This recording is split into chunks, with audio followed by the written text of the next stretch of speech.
Before we begin, take a moment to let your shoulders relax, unclench your jaw, and breathe a little more deeply than usual. You've arrived at the Sleepless Historian, a quiet corner of the internet where stories from the world's oldest cultures are brought back to life, not with blaring music or flashy effects, but with care, calm, and reverence. In this ongoing series, we'll be traveling through the great mythologies of humanity. The kind of stories that weren't just written down, they were felt, believed, and lived tonight.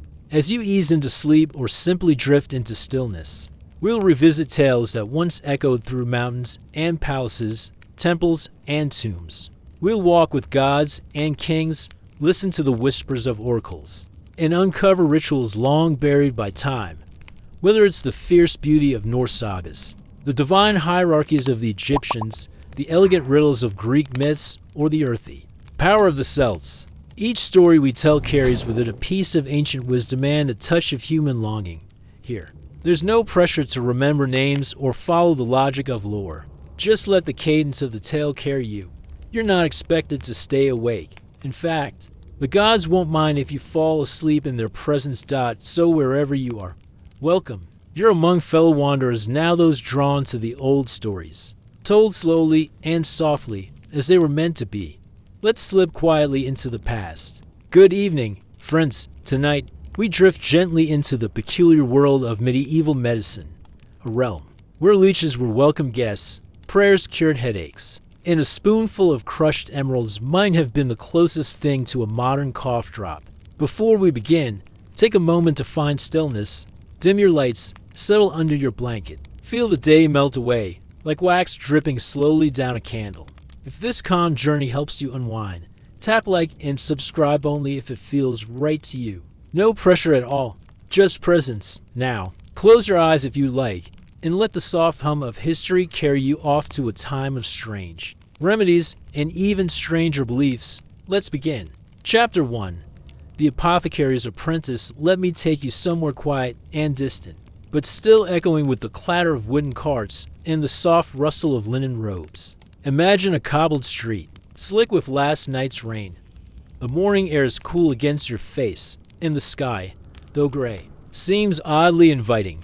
A soft drizzle kisses your cloak as you pass under crooked timber beams and low-hanging signs painted with curling Latin. You step into a small, warm room filled with the aroma of crushed herbs, beeswax, and old parchment. The apothecary's shop. The shelves sag slightly under the weight of dozens of glass flasks, bundles of dried roots, animal bones, and curious powders. This is where I worked once, long ago, just an apprentice then. My hands always smelled like wormwood and lavender, and my tunic forever bore faint green stains from nettle and sage. Each morning began the same, firewood crackling in the corner hearth, a puff of steam rising from our copper still as we brewed up a fresh batch of tonic. Did I mention the sound of the mortar and pestle? That slow, rhythmic grind, almost like a heartbeat. We used to say that if you listened closely enough, the herbs would speak to you, whisper secrets, cures, or even curses depending on your mood or the moon's favor. Our patients came in for everything from stomach aches to love sickness. And yes, we had a potion for that too, usually involving a splash of rose water, crushed pearls, and the tail of a dried lizard because, well, why not? Once, I remember, a knight stumbled in after a skirmish, his arm torn and his pride worse. He insisted on skipping the vinegar rinse, too stingy, he claimed, and requested honey instead. Honey, thick and golden, was surprisingly effective. Antibacterial, they say. He didn't know that. Of course, he just liked how it felt. And then there was Marjorie. Poor thing. Always pale, always coughing. We tried everything for her: licorice root, ground fig leaves, even heated bricks wrapped in wool placed on her chest. She swore by warm wine steeped with cloves and nutmeg like medieval mulled cider. A comfort more than a cure, really. In truth, much of what we did was comfort. Open a vial. Placebo wrapped in parchment and string. But isn't that still healing? Even if the remedies were strange powdered unicorn horn, really just narwhal tusk, or bez or stones taken from the stomachs of goats, people believed. And belief, that was half the cure. I once asked my master why we sold dried frogs tied to a string. He smiled without looking up and said, "For sore throats, the frog knows what to do." I never questioned it again. The longer I worked there, the more I came to understand that the line between medicine and magic was very thin, if it existed at all. At night, when the hearth dinned and the streets quieted, I cleaned the counters and hang the herbs to dry. The shop smelled even more potent than sweet and sour, like a mix of damp earth and spiced cake. I'd sip warm elderberry tea and listen to the sound of rats in the rafters, dreaming of one day becoming a full apothecary. Of course, that meant memorizing countless recipes, like oil of swallows, which just used bits of boiled bird and olive oil, or tincture of thieves, a concoction rumored to protect grave robbers from the plague. It was said to be made of vinegar, rosemary, garlic, and rue. Smelled awful, but people bought it like it was gold. I suppose fear has always been good for business. There were stranger moments too. Once, we were asked to provide a remedy for someone who claimed their soul had been stolen by a wind demon. We burned sage, tied a red ribbon around their wrist, and chanted a few Latin phrases while ringing a bell made of tin. They left feeling better. Placebo or real magic, who's to say? What I remember most is the quiet companionship of that little shop, the gentle clink of jars being opened, the warm hush of two people working side by side, the odd silence that follows a sneeze when you're surrounded by pepper and dried poppy seed. And in that stillness, a kind of peace. Sometimes I miss it. But the past is like a pole to sit soothes, but only for a while. Now, as we leave that warm apothecary behind, let your thoughts drift gently forward to a new place in another strange chapter of medicines. Long, winding tale. Chapter 2. The barber who carried a bone saw. Imagine this. You're sitting in a narrow wooden chair that creaks with every breath you take. Your hands grip the sides tightly. Even though you've been told to relax, there's a sharp, metallic smell in the air, not blood exactly, but something close. Across from you, a man in a leather apron, his hands stained and sleeves rolled up, pulls a small saw from his bag. No, this isn't a horror story. This is your local barber. Yes, your barber. And yes, he's about to remove a piece of your skull.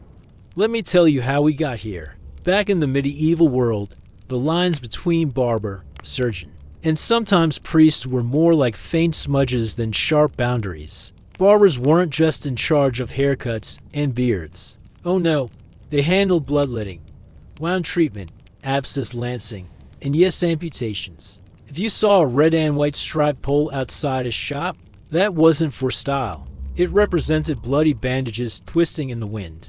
A kind of medieval Yelp sign, except instead of reviews, it said, "We cut hair and bones." I remember watching one such barber work in a town near the sea. His name was Gervais. Tall, with hands like oak branches and a voice that sounded like gravel soaked in brandy. Gervais had a chair with worn armrests and a small wooden table beside it. On that table, a bowl of water, a few rusted hooks, 2 knives, and a jar of leeches. The leeches came first out always. He'd pluck one out, its skin glistening like black jelly, and gently place it near a vein. The creature would latch on with surprising grace, like it knew what it was doing. Many people believed leeches could suck away bad humors, the imbalanced bodily fluids, thought to cause illness. Blood was hot and wet, phlegm, cold and wet, black bile, cold and dry, yellow bile, hot and dry. Too much of anyone, and you were out of balance. Leeches were the shortcut, a way to relevance, to quiet the storm inside. Of course, people often fainted during the process. But hey, who wouldn't? Watching a glorified sea worm slurp on your wrist for 15 minutes. And yet, they lined up for it. But Gervais didn't stop at leeches. One day, a merchant came to him half-conscious, face pale as linen. He'd fallen from his cart and landed headfirst on a stone. His speech was slurred. His right hand trembled. Today, we call it a concussion or worse. But back then, they called it a blocked spirit, a kind of spiritual clog. Gervais decided the best course of action was trepanation. Yes, trepanation. It's exactly what it sounds like, taking a sharp tool and drilling a small hole into the skull to relieve pressure, or, as they believed, to release trapped demons, spirits, or malevolent air. There was no anesthesia, no antiseptic, just a wooden block to bite and a prayer whispered by the apprentice. I watched, barely breathing, as Gervais carefully scraped, sawed, and peeled back a portion of the man's skull like the lid of a ceramic jar. The bone gave way slowly, revealing the shimmering pink of exposed brain tissue.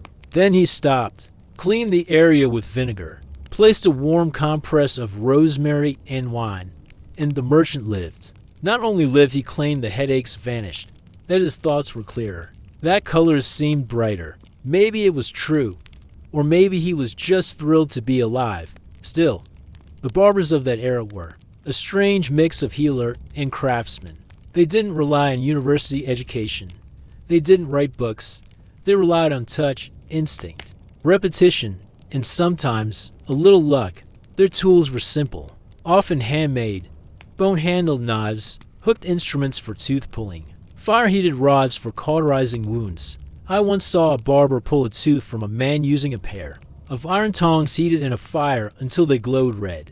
The man screamed once, then fainted. They gave him ale when he woke.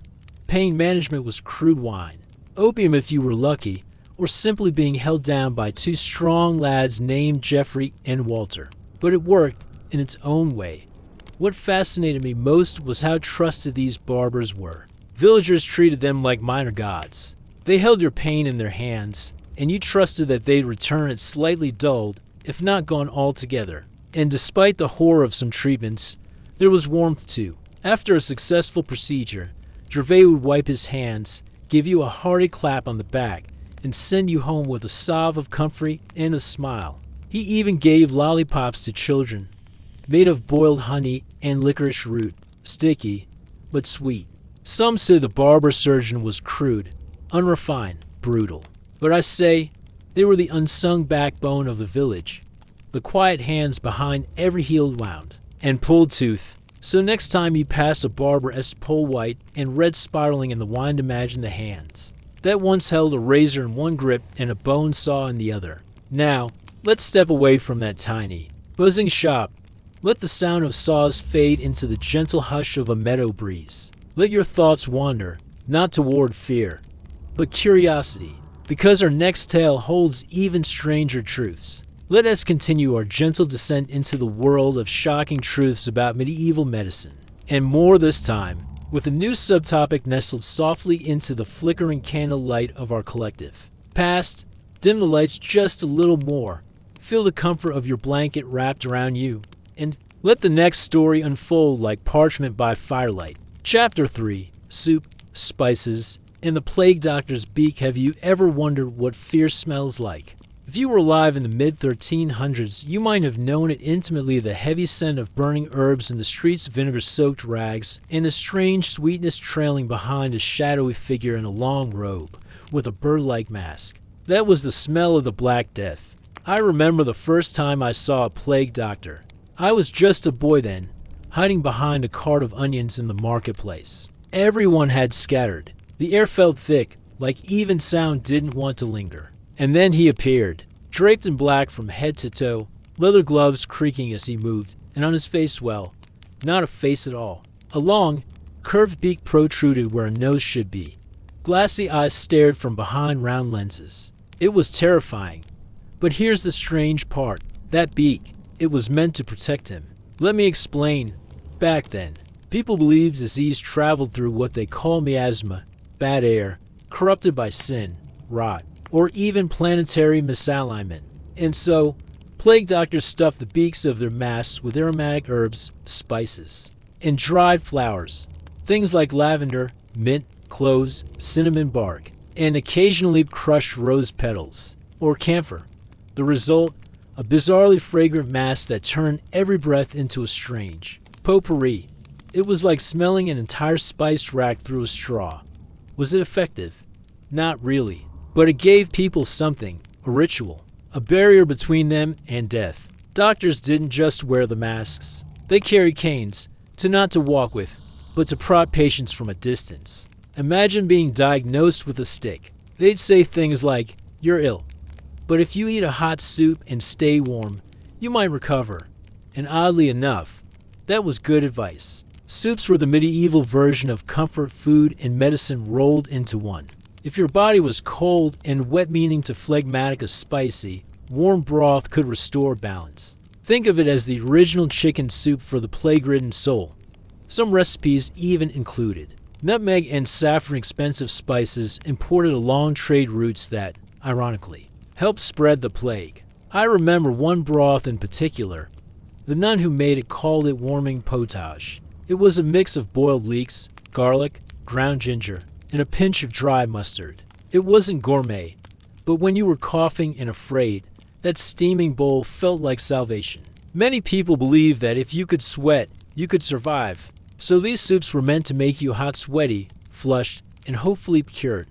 Of course. People also tried stranger things. One recipe I found in an old medical manuscript involved stewing onions in vinegar and goat's blood, then rubbing the mixture under the armpits. Another recommended eating roasted hedgehog dipped in bitter herbs. I wouldn't recommend it. Still, when things grew desperate, people turned to all kinds of culinary cures. They boiled wine with rosemary and let the steam rise over their faces, believing it would cleanse their lungs. Some chewed wormwood leaves, others fasted completely, hoping their sins would burn away with hunger. The strangest, a paste of crushed emeralds applied directly to the chest. Pricey, I said. They're worth it, the woman replied, eyes wide and sweating. And always there was the fear. Not the scream in the street kind of fear, no. This was quieter. The kind that settled into your bones like fog. The kind that made mothers kiss their children goodnight a little longer, not knowing if tomorrow would come. And yet, amid all this darkness, there was warmth. I remember one winter, deep in the heart of a village nearly abandoned. A lone candle burned in a window. I knocked. A man opened the door. He was old, but his eyes sparkled. He offered me soup. Just soup. Carrots, turnips, and a hint of nutmeg. We didn't speak much, just sat there, steam curling up between us like smoke signals. In that moment, the world didn't feel so frightening. And maybe, just maybe, that was medicine too. Not herbs or potions.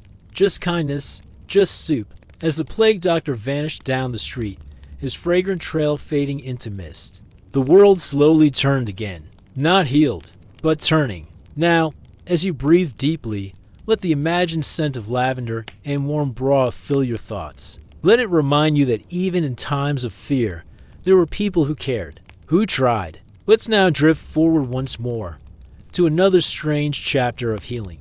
One that takes place not in the home or the shop, but on the battlefield. Let's ease into our next chapter of shocking truths about medieval medicine and more, where we leave behind the cozy kitchens and shadowy plague doctors and step onto fields of mud, blood, and battlefield surgery. Draw your blanket a little closer. Let the hum of night settle into your thoughts, and prepare to journey into a world where healing was rough, raw, and rushed. Chapter 4: Sawdust and Steel on the Battlefield. Let me take you to the edge of a field, fog rolling low, earth damp with last night's rain, and a faint scent of iron in the air. Not the iron of tools or cooking pots. No, the iron of blood. The medieval battlefield was a place of unimaginable noise-clashing steel, shouted orders, screams both victorious and desperate. But once the fighting stilled, when swords were sheathed and arrows no longer sang through the sky, came the true work, tending to the broken. That's where the surgeons came in. Not surgeons like we know them today, no clean scrubs, no bright lights or surgical gloves. These were battlefield surgeons, often self-taught, sometimes drunk, usually exhausted, and always surrounded by pain. Imagine a tent at the edge of the fray, stained canvas flapping in the wind inside. The light is dim, coming from a single oil lamp that smokes with every gust. The smell: rot, leather, sweat, and something that tingles your nose, maybe wine, maybe infection. There's a table in the middle, rough one, wooden, with grooves etched by years of use. Blood pools in the corners. On it lies a knight, his chainmail cut away, his leg shattered by a mace. Enter the surgeon, not a nobleman, not even a doctor by education, just a man in a wool tunic, sleeves rolled high, and a roll of linen tucked into his belt. His tools? A bone saw, a cautery iron, and a bucket of strong wine. He begins by pouring wine into the wound, not for flavor, but to clean sort of. Then, he hands the knight a piece of leather to bite down on. No anesthetic here. He works quickly. No hesitation. The leg must go, or the man will die. And so skirt the saw bites into bone. You want to look away, but the surgeon doesn't. He's done this before. He hums under his breath, maybe a hymn, maybe something he heard in a tavern. The knight thrashes, screams once, then stills. The leg drops to the ground with a heavy thud. Now comes the fire. The iron is heated until it glows, then pressed to the open wound. The smell of burning flesh curls into the air sickly sweet. But it works. The bleeding stops. The knight breathes. Lives, maybe. That was surgery. Medieval style. Brutal, yes, but sometimes effective. I remember hearing a story once of a surgeon named Tomas who served in a campaign near the Holy Land. He kept a pouch of dry moss with him, not just for lucky pack wounds with it. Turns out, that moss had mild antiseptic properties. He didn't know the science. He just knew it worked. Others used honey, not just for flavor on bread, but for treating deep cuts. It was sticky. Sure, but it also kept wounds from festering. In a world without antibiotics, people had to get creative. One man I knew swore by boiled spider webs. He pressed them into shallow gashes to help clot the blood. I asked if it worked. He shrugged and said, better than prayers, sometimes. There was even a belief that holding a weapon, the very one that injured you near the wound, could help it heal. It was called sympathetic magic. Ironic, isn't it? Being stabbed by a sword, then asking it to be kind. And yet even on the battlefield, there was care, compassion, in its rawest form. I remember a soldier with a crushed ribcage. He couldn't breathe properly. The surgeon didn't try to fix him with tools. He just sat beside him, kept him warm, and held his hand until the pain dulled. Not every treatment involved cutting and burning. Sometimes, medicine was simply being there. Later, when the dead were counted and the wounded carried off, you'd see strange scenes. A man with a bandaged head sipping broth, another missing a hand but still managing a laugh. They survived not because of miracles, but because someone had the will to act, and sometimes that was enough. The battlefield fades now, its noise dissolving into the hush of night. Let's move on from the sawdust and blood. Let your mind wander to softer things, herbs, hearths, and quieter hands. Because our next chapter takes us inside a monastery, where medicine wore a robe, and healing began with ink and prayer. Let's now wander into quieter halls far from the roar of battle, the clang of steel, and the scent of iron. In this chapter of shocking truths about medieval medicine and more, we'll enter a place of candles and calm, a place where monks mixed prayer with poultices, and where healing sometimes came with a hymn. Pull your blanket close. Let the soft rustle of parchment and the distant echo of chanting lull your thoughts, and allow this next story to unfold like a worn page in a velvet bound manuscript. Chapter 5. The monks who bottled moonlight. There was a silence inside the monastery that didn't exist anywhere else. Not the silence of emptiness, but of deep focus, of steady breath and ancient purpose. When I first arrived, I thought it was just quiet, but after a while, you realized it was intentional. Even the wind seemed to tiptoe past the heavy stone walls. In the heart of the abbey was the infirmary, a long, cool room filled with the scent of beeswax, lavender, and the faintest trace of vinegar. Monks didn't speak much here. Instead, they moved gently between beds, checking pulses, murmuring prayers, and preparing herbal drafts with the care of someone copying holy scripture. Let me tell you, these monks weren't just men of faith. They were medieval pharmacists, chemists, and record keepers, and they took their role very seriously. You see, monasteries were often the only places with both books and people who could read them inside. Their scriptoriums, monks preserved ancient medical texts, Galen, Hippocrates, and a dozen others with names longer than a winter night. They carefully translate them, by hand, by candlelight, with ink made from crushed gallnuts and soot. That ink, it smelled earthy, faintly metallic. You could almost taste the devotion in it. But they didn't just copy, they tested and adapted. One brother I remember, Brother Anselm, had the kindest eyes, always stained with chamomile pollen and ink. He once brewed a sleep tonic that was legendary across 5 villages. Its ingredients: poppy seed milk, honey, valerian root, and just a hint of rosemary. When I asked why rosemary, he replied, because dreams should smell sweet. That was Brother Anselm, equal parts monk and poet. They treated more than just fevers and coughs. They saw people who came in with grief like lead in their chests, with worries that curled up their spines and settled between their ribs, and the monks would listen, offer warm wine, a poultice, and sometimes just silence. One remedy I helped prepare was called syrup of violets. It was meant for sore throats, but soothed the heart too, or so we like to think. We'd steep fresh violets in rainwater collected during the full moon, then mix it with sugar and a few drops of lemon balm tincture. People swore it worked because the moonlight calmed the violets. I don't know if that's true, but the syrup glowed faintly, like something caught between worlds. There were other stranger preparations, like oil of swallows made from slow-boiled birds, or ointments containing powdered mummies. Actual mummy, imported and ground into fine dust. It was expensive, of course. Only nobles could afford to have a spoonful of ancient pharaoh with their porridge.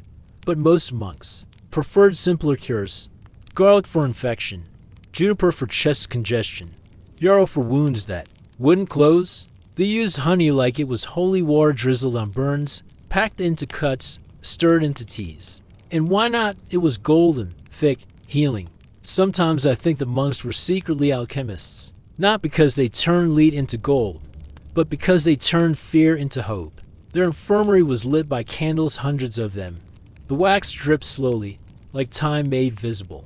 The air was warm, almost sleepy. Even pain seemed to take a step back at the threshold. And when all else failed, they prayed, not as a last resort but as part of the cure. There was one monk, Brother Elric, who believed that singing helped the body realign itself.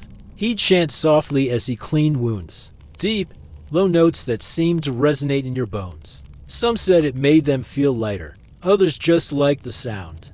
I once helped him treat a woman with terrible joint pain. She could barely walk, her fingers curled like old tree roots. We gave her nettle tea, massaged her joints with warm oil of mustard seed, and wrapped her limbs in linen soaked with vinegar and rue. But what stayed with her was the music. She returned months later, not fully cured, but better, smiling. She brought bread, said she still hummed Elric's song when the pain came back. Medicine? Maybe. Maybe not. But healing? Absolutely. Monasteries weren't perfect, of course. Sometimes they bled people when they shouldn't. Sometimes they relied too much on prayer and not enough on poultices. But they cared deeply, and in a world with little certainty, that care mattered. Now, as the candle flames flicker low and the monks retreat into their cells, the scent of thyme and smoke lingers in the air. Let's leave quietly. Let the stone halls fade behind us. Let the chant echo gently in your chest. And prepare to visit one last strange corner of the medieval world. Because in our next chapter, we go to a place few dared speak of, where medicine became magic, and healing meant risking the soul. You followed quietly through apothecaries, barbers, plague doctors, surgeons, and monks, and now we tiptoe into the most shadowed corner of medieval healing, a place whispered about in taverns and warned against in sermons, a place where the line between medicine and sorcery began to blur. Pull the covers a little higher, listen to the soft hiss of wind against ancient trees, and let's descend together into a chapter that's equal parts wonder and witchcraft. Chapter 6. The healer at the edge of the wood. She didn't live in the village. No, she was just beyond it, past the last thatched roof and the broken stone wall, past the row of ash trees with bark like cracked leather. Her cottage was crooked, slanted a bit to the left, as if even the wind knew to bow as it passed. People called her a witch, but not always with fear. Sometimes with hope, sometimes with reverence, sometimes with quiet, desperate need. Let me take you there, not in a dream, but in memory. The air around her cottage always smelled of smoke and elderberry. Chickens wandered freely, unbothered by the foxes that kept curiously away. Her garden wasn't tidy, more like wild beauty, as if the plants chose where to grow. Mugwort, hemlock, comfrey, foxglove. Danger and healing grew side by side. I visited her once, not because I was ill, but because I was curious. She opened the door before I knocked, as if she'd been waiting. Her eyes were sharp and green, not like grass, but like moss lit by candlelight. She spoke softly, with a voice like dried leaves brushing a wooden floor. And her hands, always stained, with crushed roots, ash, and time. Her home was cluttered but calm. Jars of herbs, bundles of dried leaves hanging from the ceiling, and a fireplace that crackled even in summer. In one corner, a raven dozed beside a basket of dried apples. No formal education, no Latin scrolls, but she knew things, old things. She taught me about the doctrine of signatures, the belief that God had marked every plant with a sign of its purpose. Liverwort, which looked like liver tissue, was good for liver problems. Walnuts, shaped like little brains, were said to help the mind. Lungwort, with spotted leaves like diseased lungs, was brewed for coughs. It sounds silly now, but back then, it made sense. The world was full of signs if you knew how to read them. She brewed teas that did work. Chamomile and peppermint for digestion. Hawthorn for heartache, both emotional and physical. Willow bark, ground and steeped. To ease fever and pain. That last one, it contains salicin, the great-grandparent of modern aspirin. She didn't know that. Of course, she just knew. People came at night. Always night. Cloaks pulled high, heads bowed low. They left with sachets of dried herbs, bottles of dark tinctures, or simple whispers of reassurance. She rarely took coin. Sometimes eggs, sometimes wool, sometimes secrets. But not everyone liked her. The church warned against her unnatural knowledge, said she. Consorted with demons, that her cures came at the cost of your soul. Some believed them, others didn't care. Pain, after all, doesn't ask about theology. She told me once that healing wasn't just about fixing the body, it was about seeing someone, knowing when to offer a salve, and when to just offer a moment of silence. I watched her prepare a healing poultice once for a boy with a swollen leg. She mashed garlic, marigold petals, and honey into a thick, golden paste. Heated it with steam from juniper branches. Spread it gently with a goose feather. The boy winced, then sighed, then smiled. There was magic in her hands. Whether divine or diabolical, I didn't know. I didn't ask. She kept strange things too. Dried frogs, vials of thick green oil, a jar with something that might have been a tooth or a seed. It was hard to tell, but nothing felt evil, just old. She once told me that medicine and magic were like two sides of the same leaf. You could try to separate them, but in the end, they still grew from the same stem. I stayed late that night. We sipped warm wine steeped with sage and cinnamon. She told me stories about the stars, about dreams that warned of illness, about a woman in the next village who was cured by burying her shoes in the garden during a full moon. I asked if that last one really worked. She smiled and said, sometimes. Belief is stronger than any root. And maybe she was right. She's gone now. Her cottage collapsed. Years ago, wildflowers grow where her door once stood. But I like to think some of her whispers still float on the wind. That the birds who perch on the ash trees know her name. That somewhere, a child still falls asleep to the scent of her herbs steeping in a teacup. Not every healer wore a robe. Not every cure came from a book. Sometimes, medicine lived at the edge of the woods with a crooked smile and hands full of earth. Now, as we step back from that moonlit cottage, let your thoughts soften. Let the air grow still again, because our journey tonight ends here. And so, dear listener, as these curious tales from the past settle gently around you, may they carry you softly toward sleep. May the old apothecaries, the bustling barbers, the watchful monks, and even the wise women of the woods guide you through dreamscapes made of parchment and pine. If you drifted off at any point, you're exactly where you're meant to be. If you're still awake, thank you for walking with me this far. If this journey brought you rest, tap like and subscribe only if it feels right. No pressure, just peace. Chapter 7. The kitchen that healed a village. If you'd stepped into that kitchen, In the winter of 1382, you might not have known it was a place of healing.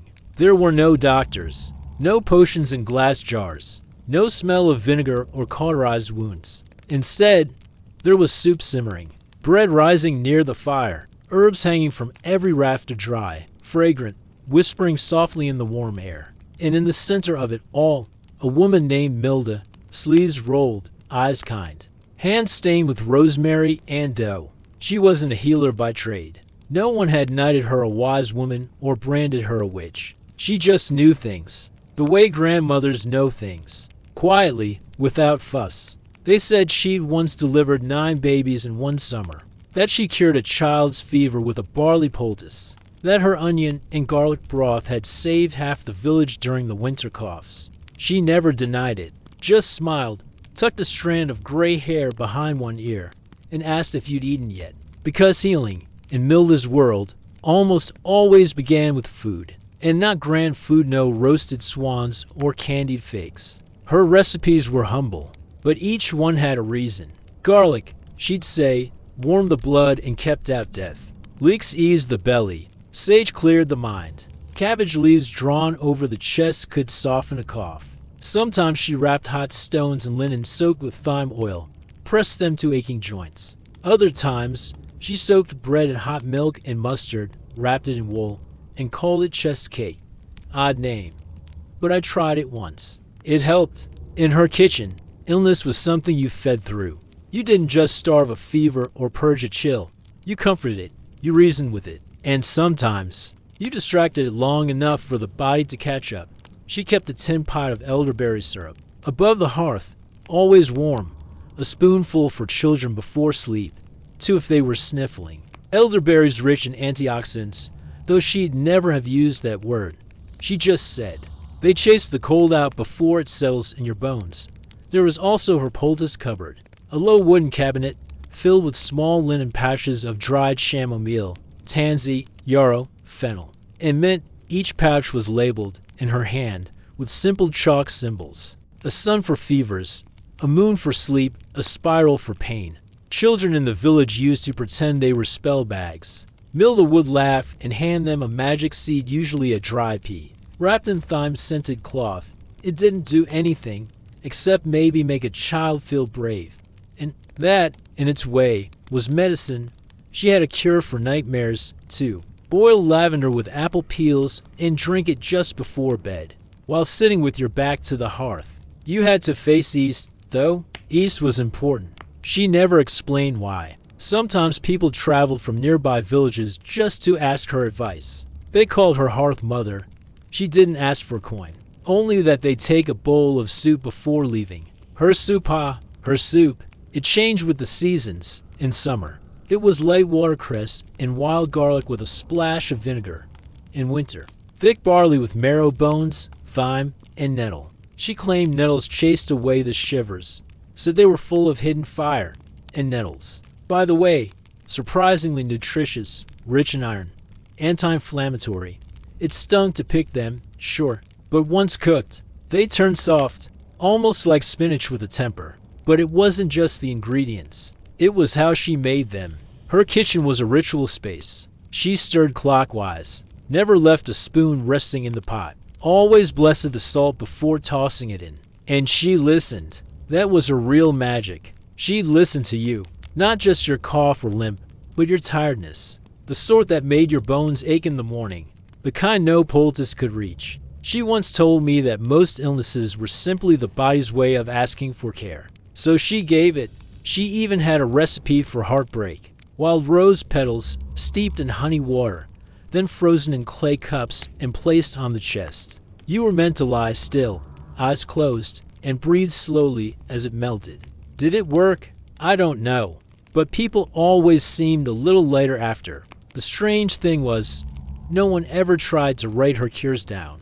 Maybe they knew it wasn't the same without her hands, her smile, her quiet hum while she stirred. Some said when she passed, the whole village aged 10 years overnight. But the truth is, her kitchen never really left. The women who visited her went on to hang their own herbs, to boil their own healing broths, to bless the salt without really remembering why. And the children who once called her Hearth Mother They grew up whispering her songs to their own little ones during storms. Because healing, sometimes, is a warm pot of soup on a cold day, a quiet voice in the dark, or the memory of someone who made you feel seen.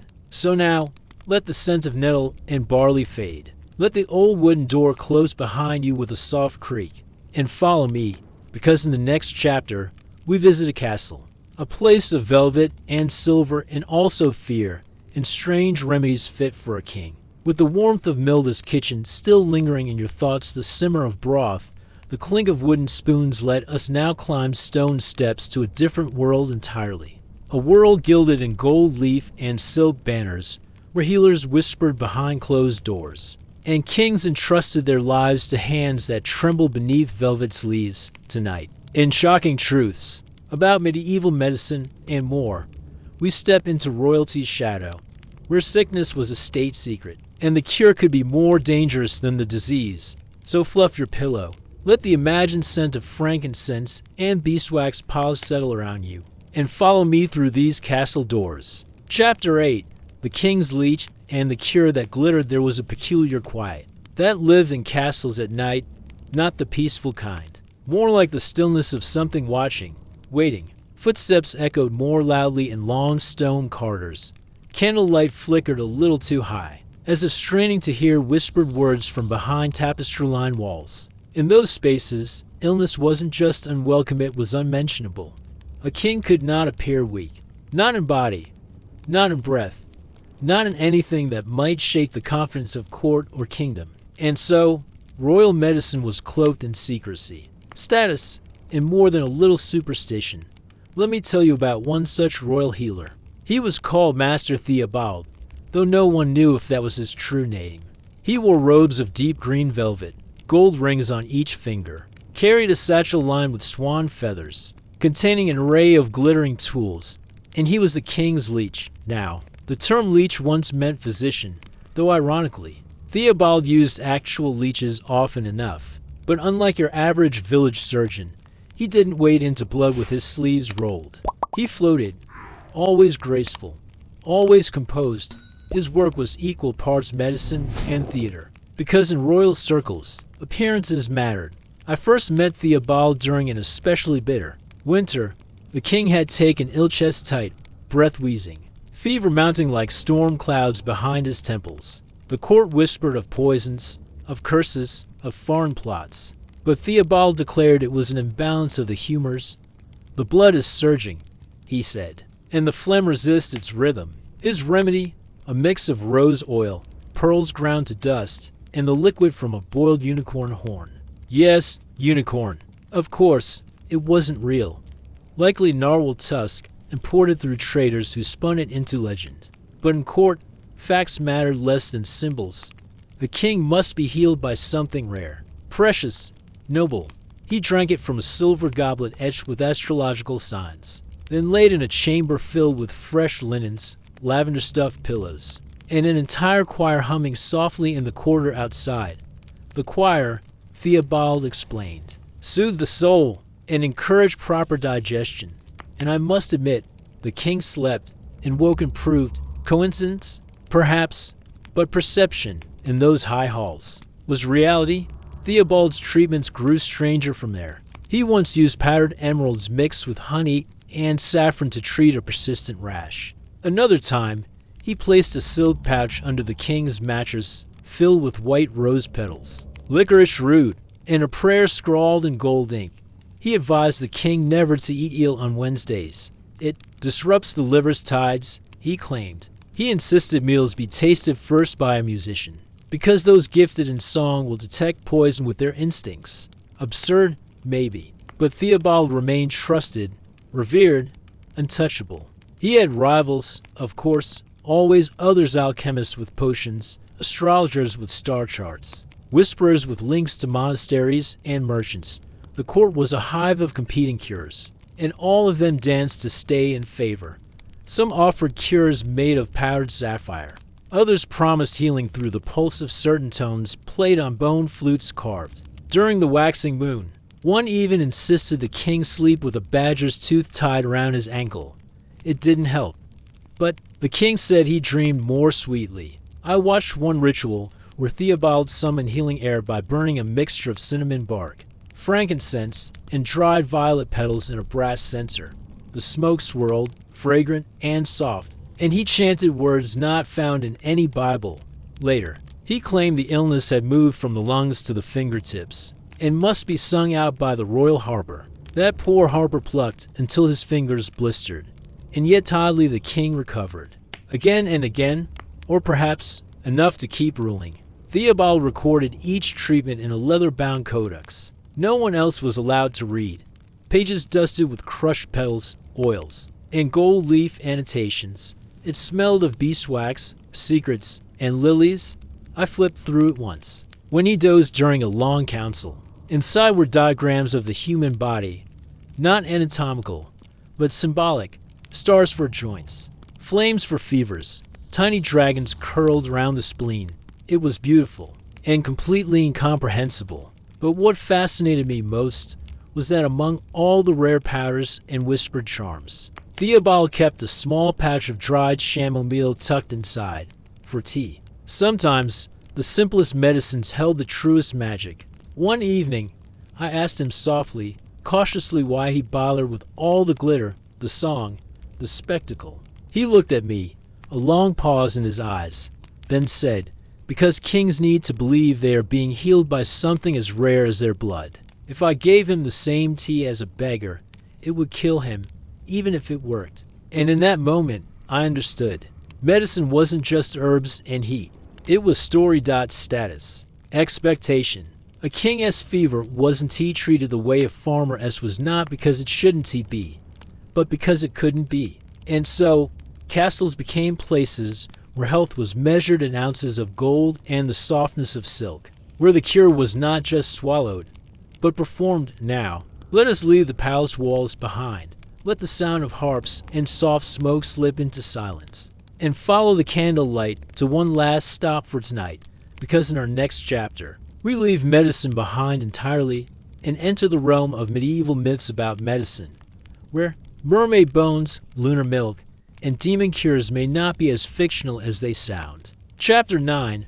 When the moon prescribed the cure, it was always the moon, always watching, always present, gliding silently above every midnight fever, every whispered prayer, every herbal infusion left steeping by a windowsill.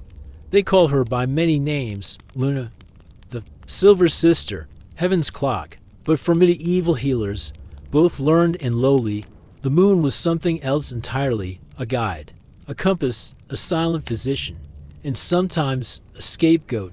When I first heard someone say, "Wait for the waning moon before you lance a boil," I thought they were joking, but they weren't. They were deadly serious. Because in the world of medieval medicine where the body was governed by humors, stars, saints, and unseen forces, the moon wasn't just decoration. It was diagnosis, and for some, it decided life or death. Let me take you back, not to a castle this time, nor a monastery, nor a battlefield tent, but to a stone hut on the edge of a damp meadow, the kind with a thatched roof, a flickering fire, and a window just wide enough for moonlight to slip through. The healer who lived there was called Alfric. Not a doctor, not a monk, just Alfric. He was tall, weathered, with hair that hung like gray twine and hands that smelled perpetually of onion, smoke, and something sweetly earthy, maybe mugwort. Villagers came to him when the monastery was full, or when they feared being judged, or when they wanted a second opinion that didn't involve bloodletting. He didn't always give herbs. He gave timing. "Drink this on the third night of the waxing crescent," he'd say, handing over a pouch of powdered root and dried apple skin. Or, "Let her rest until the next full moon. Then we'll try again." It sounded vague, mystical, maybe even dangerous, but oddly, it worked. Because whether by coincidence or some deeper rhythm of nature, Alfred's patients often did improve, sometimes after rest, sometimes after carefully timed rituals, and sometimes simply from being believed. The idea wasn't new. In fact, it was ancient. The concept of lunacy madness influenced by the moon was already old by the time Alfred was stirring decoctions in his cauldron. Roman writers had claimed the moon's pull affected the brain, the way it did the tides, and medieval physicians took that to heart. They believed the moon ruled over the fluids in your body: blood, bile, phlegm, tears, sweat, even dreams. And so, when someone fell ill, the first question a moon practitioner might ask wasn't what hurts, but what phase was the moon and when it began. There were entire lunar moon almanacs carefully hand-copied, kept in healing circles and among barber surgeons alike. These calendars matched each phase of the moon with recommended treatments. Bleeding during a full moon, dangerous. Cupping during a new moon, acceptable. Setting a bone on a waxing gibbous, risky. They believed the full moon caused the body's fluids to swell, making surgeries bloodier, pains more intense, and swelling harder to control.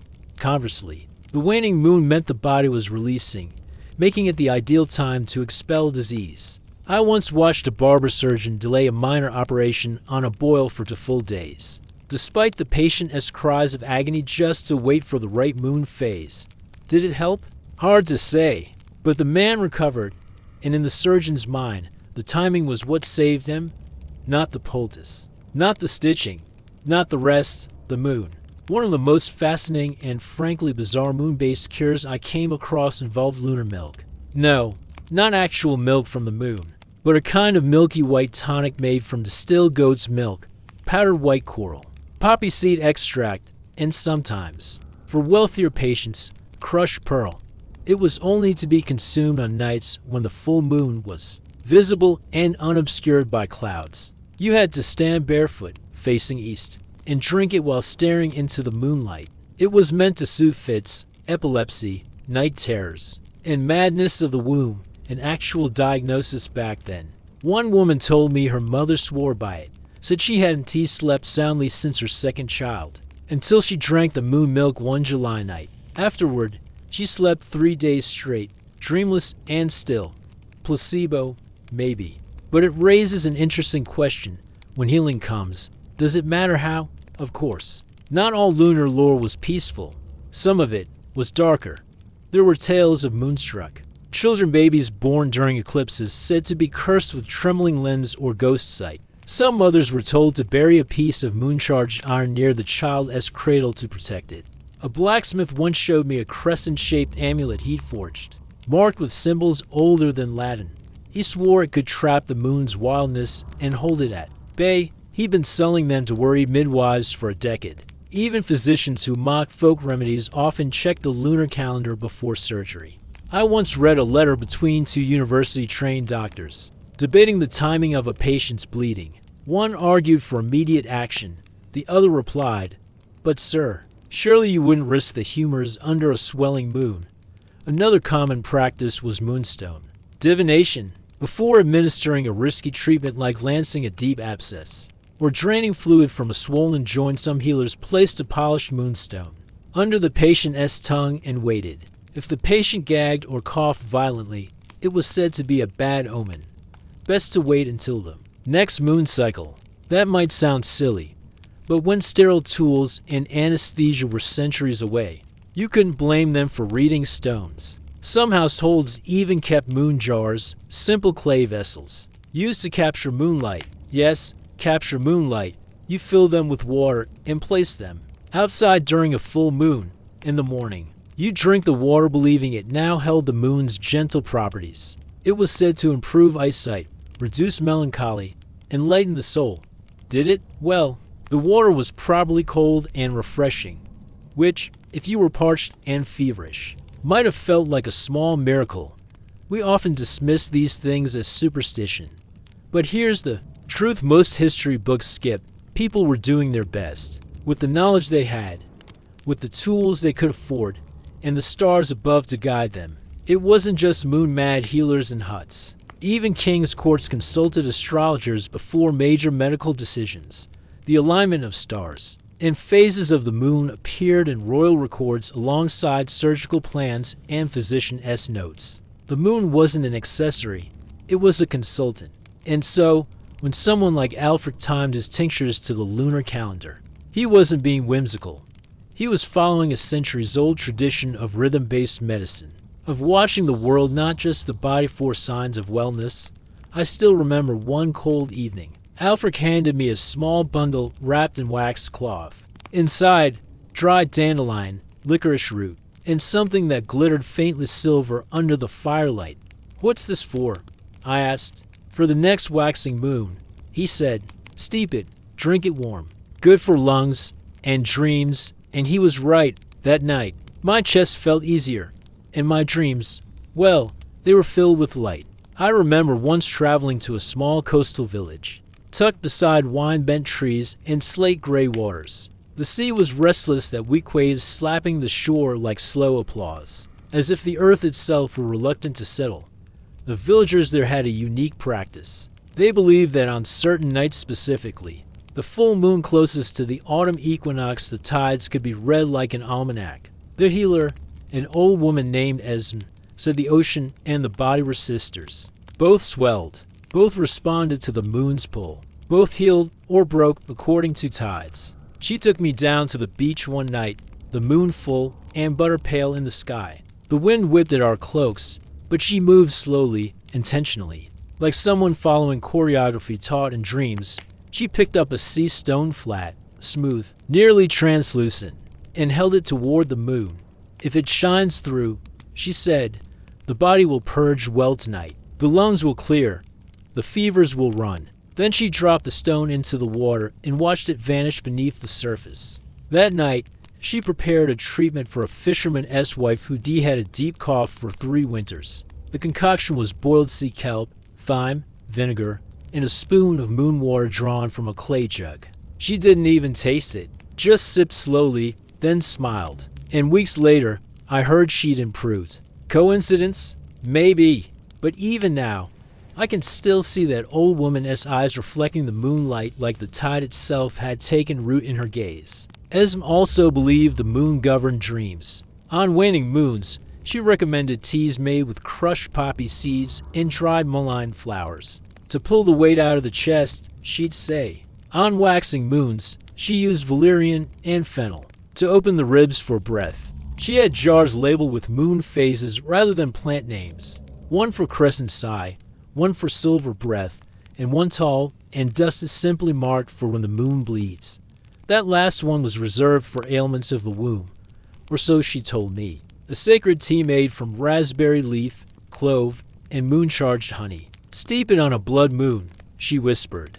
No sooner. There's something about how she said it that has stayed with me all these years, as if the act of healing was not only physical but sacred-timed, interwoven with the heavens. And yet, not everyone treated lunar medicine with reverence. Some feared it, despised it, blamed it for what they could not explain. In a remote mountain village, I met a boy who suffered from night seizures. His family believed he was moonstruck, that the moon had entered his body and was twisting him from the inside out. They covered every reflective surface in the house, painted symbols on his skin with charcoal, and refused to let moonlight touch him directly. His mother placed salt in every corner of his room. His father built a small lattice box of silver wire for him to sleep inside on full moons. When I asked a local midwife why they did all this, she said softly, "Because if the moon can pull oceans, why not a boy's bones?" There's something haunting about that line. Not because it's logical, but because it feels true in a way that defies logic. The medieval mind wasn't trying to deny science. It was trying to survive without it, trying to build patterns in the chaos, trying to notice the rhythm and pain. And if the moon offered a rhythm, then surely it had to be part of the cure. In university cities, physicians began to chart more than just stars, they charted patient moods. One prominent healer, Master Hugo of Montfort, kept a diary noting how patients with melancholy seemed worse near the full moon. He recommended isolating such patients in darkened rooms. During that time, offering sedatives made from lettuce and hyoscyamus, yes, lettuce, they called it, sleepwort in some places, and under the light of a moon. Its milky sap was believed to have even stronger effects. Master Hugo went further. He argued that the womb in women was especially sensitive to lunar changes. He recorded cases of sudden fainting, delirium, or restlessness tied to phases of the moon, particularly when Venus was ascendant. His colleagues mocked him yet copied his methods quietly. It was easier to laugh than admit you had no better idea. I even heard of a noblewoman in Burgundy who refused to let her personal physician touch her without consulting the moon chart first. "If the moon governs my blood," she wrote, "then let no hand meddle with it until she allows it." She lived to be 82. Maybe she was right. Perhaps the most striking moment of all came during a summer storm. I was in a small abbey outside Rouen, where the infirmary walls were damp with moss, and the roof leaked just enough to leave shallow puddles beside the beds. One night, a monk fell terribly ill. High fever, shivering, mumbling about fire in his veins. The brothers prepared vinegar wraps and placed cool cloths on his brow, but nothing seemed to break the heat. Then an old scribe, nearly blind and half forgotten in the library, stepped forward with a crumbling parchment. It was a lunar chart. He pointed to the window. "Tonight," he said, "the moon wanes. We must bleed him before it turns." There was a pause. No one moved. Then they did. A small cut was made. A shallow bleed. The fever broke by morning. Now, was that proof? No. Fever often breaks with time. But in that abbey, from that day forward, the moon calendar was hung beside the crucifix in the infirmary, and no one questioned it again. You see, the shocking truth about medieval medicine isn't that people believed odd things. It's that they believed anything because they had to. In a world where pain came swiftly and doctors came slowly, even moonlight could feel like a remedy. They listened to tides. They marked the stars. They watched shadows and measured breath. They looked up when there were no answers left below, and maybe, in their own way, they found something we've forgotten, that healing isn't just about precision.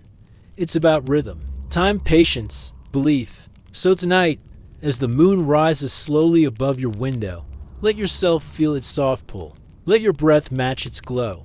Let its silver stillness settle in your chest. And remember the many who once, healed by its light, not with perfect knowledge, but with wonder.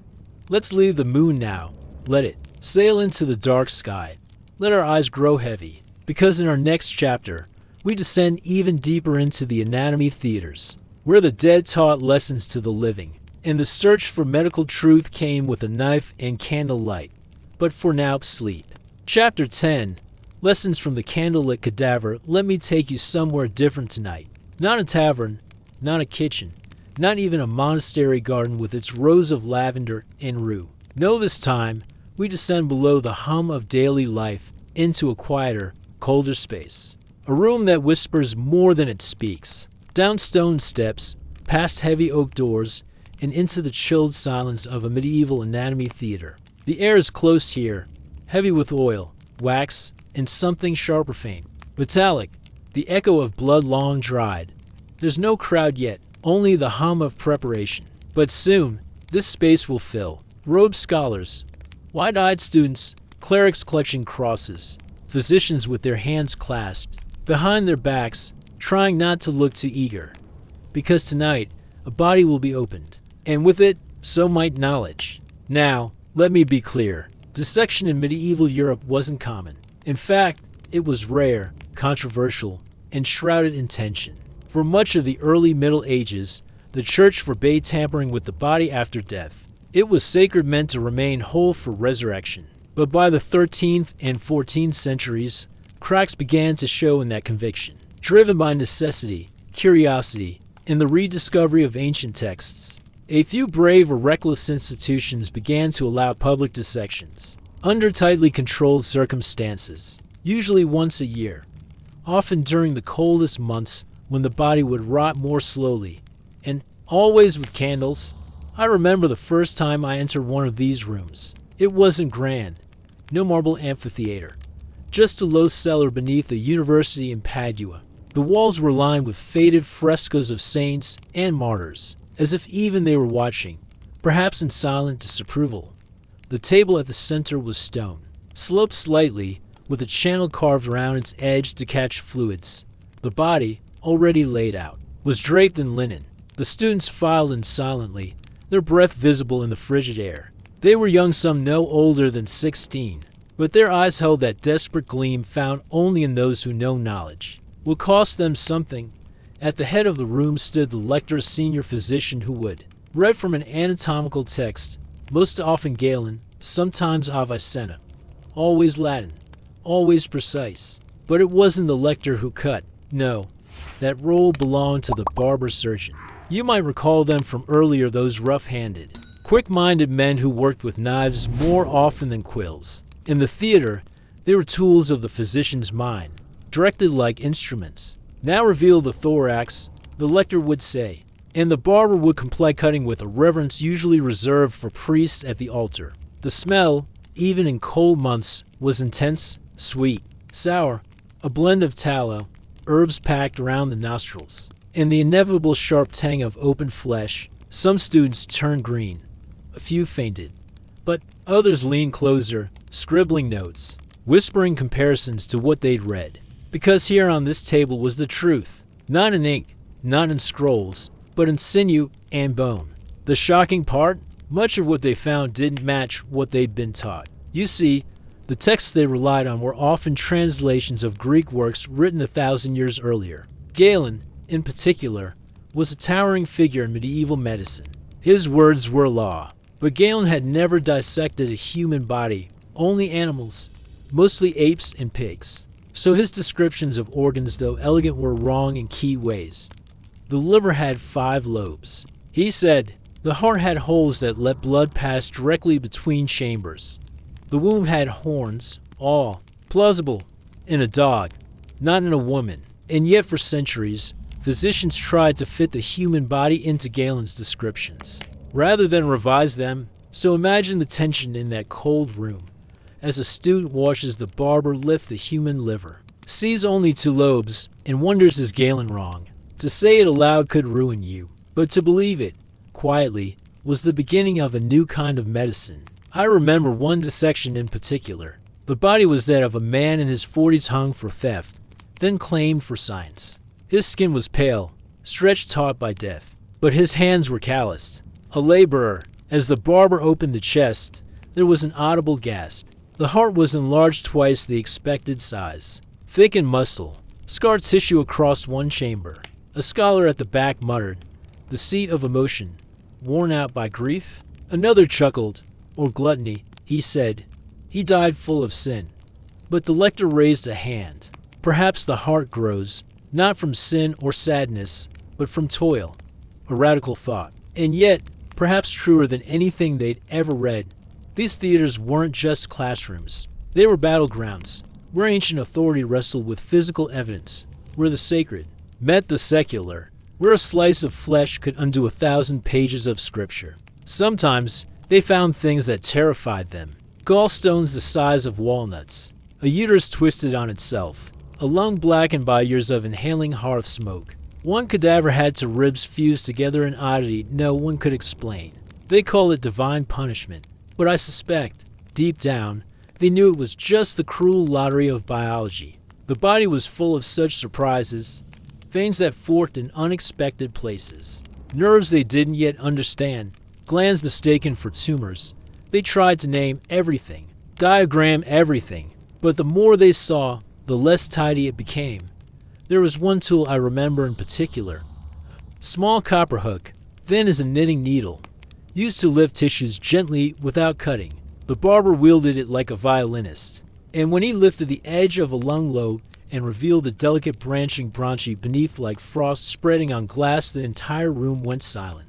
Not from horror, but from awe, because beneath all the blood, all the doctrine, all the rot and ritual, there was a kind of beauty. The body was a map, not always logical, rarely symmetrical, but intricate beyond belief. And in those darkened rooms, lit by nothing but flame and bravery, medieval medicine took one trembling step closer to understanding it. Not all dissections were permitted by universities or sanctioned by crown or clergy. Many took place in secret, in cellar rooms beneath apothecaries, in barns borrowed by moonlight, even in graveyards. There were whispers of certain physicians, especially in plague years, who paid gravediggers extra to misplace a body for a night or 2, just long enough to see inside. Not for money, not for glory, but because they needed to know. Because the textbooks didn't explain what they'd seen in the streets. Bodies collapsing mid-step, buboes swelling like poisoned fruit, purple tongues, pus that smelled not just of rot, but of something unnatural. And so, they turned to the only textbook left, the cadaver. In the city of Montpelier, I met a man named Arnaud. He was a scholar by day, a healer by necessity, and something else entirely by night. He led me once to a cellar hidden behind a spice merchant's stall. The air was thick with nutmeg and myrrh, but as we stepped behind the curtain and down a narrow stair, it changed, grew colder, more sterile, more still. He had a body laid out already, covered to the chin. A young man, no older than 25, died from something quick, perhaps fever, perhaps worse. Arnaud lit 3 candles, one for light, one for protection, and one, he said, for forgiveness. He didn't use the stone dissection tables of the universities, just wood, waxed cloth, and silence. I watched him begin not with the chest, as I expected, but with the neck. Too much emphasis on the heart, he whispered. The neck holds the messengers, the voice, the breath, the gate between thought and flesh. He peeled back tissue gently, and as he revealed the larynx, the trachea, the bundled threads of nerve that wrapped like vines round the spine, he paused. How can we write prescriptions, he asked softly, when we do not understand the thread that pulls hand from thought? I had no answer. But that night, I stopped calling these men butchers, or heretics, or fools. They weren't desecrating the dead. They were decoding them, and the codes were messy. In one dissection in Prague, a barber removed the stomach from a man thought to have been poisoned and found instead a knot of hair, dirt, and what looked like undigested onion skin. A bezoar, they said, or a blockage, or a curse. They couldn't agree, but it explained the pain, the vomiting, the hallucinations. It also explained why no tincture or charm had helped him. The body had been crying out in its own language, but no one had known how to listen, until now. Over time, physicians began to make corrections, not loudly, but slowly. They wrote small notes in the margins of Galen's texts, drew arrows, scribbled doubtful or not. As seen, a quiet revolution. Eventually, these observations became texts of their own. Illustrated manuscripts emerged not just of saints and herbs but of bodies, opened, labeled, sketched in ink and ochre. One such book I saw in Bologna featured a man drawn in 7 layers. Skin, muscle, bone, organs, each peeled back like the petals of a flower. There was something reverent in it, something intimate. You could see, even then, that this wasn't about gore. It was about pattern. A search for understanding in a time ruled by superstition. And still, they feared retribution, because not everyone approved of this peeling back. Some believed dissecting a body damned the soul.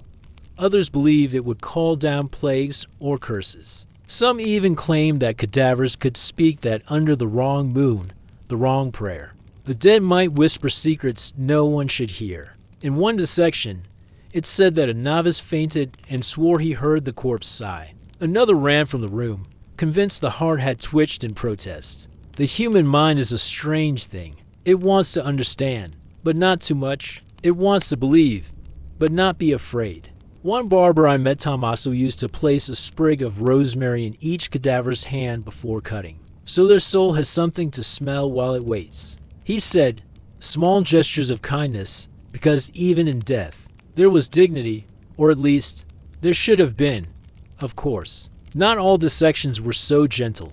In some towns, punishment for certain crimes included dissection after death, a final humiliation, a warning to others. Those bodies were often treated less carefully, less reverently, and students knew the difference. They spoke of it in hushed tones. The difference between a man who had died and one who had been offered. The air changed, they said. The silence grew thicker. The flesh seemed colder. Maybe superstition, or maybe something deeper. You see, there was something sacred in the study of the dead, not because the body was holy, but because it was honest. It didn't lie the way scrolls did. It didn't flatter like reputation.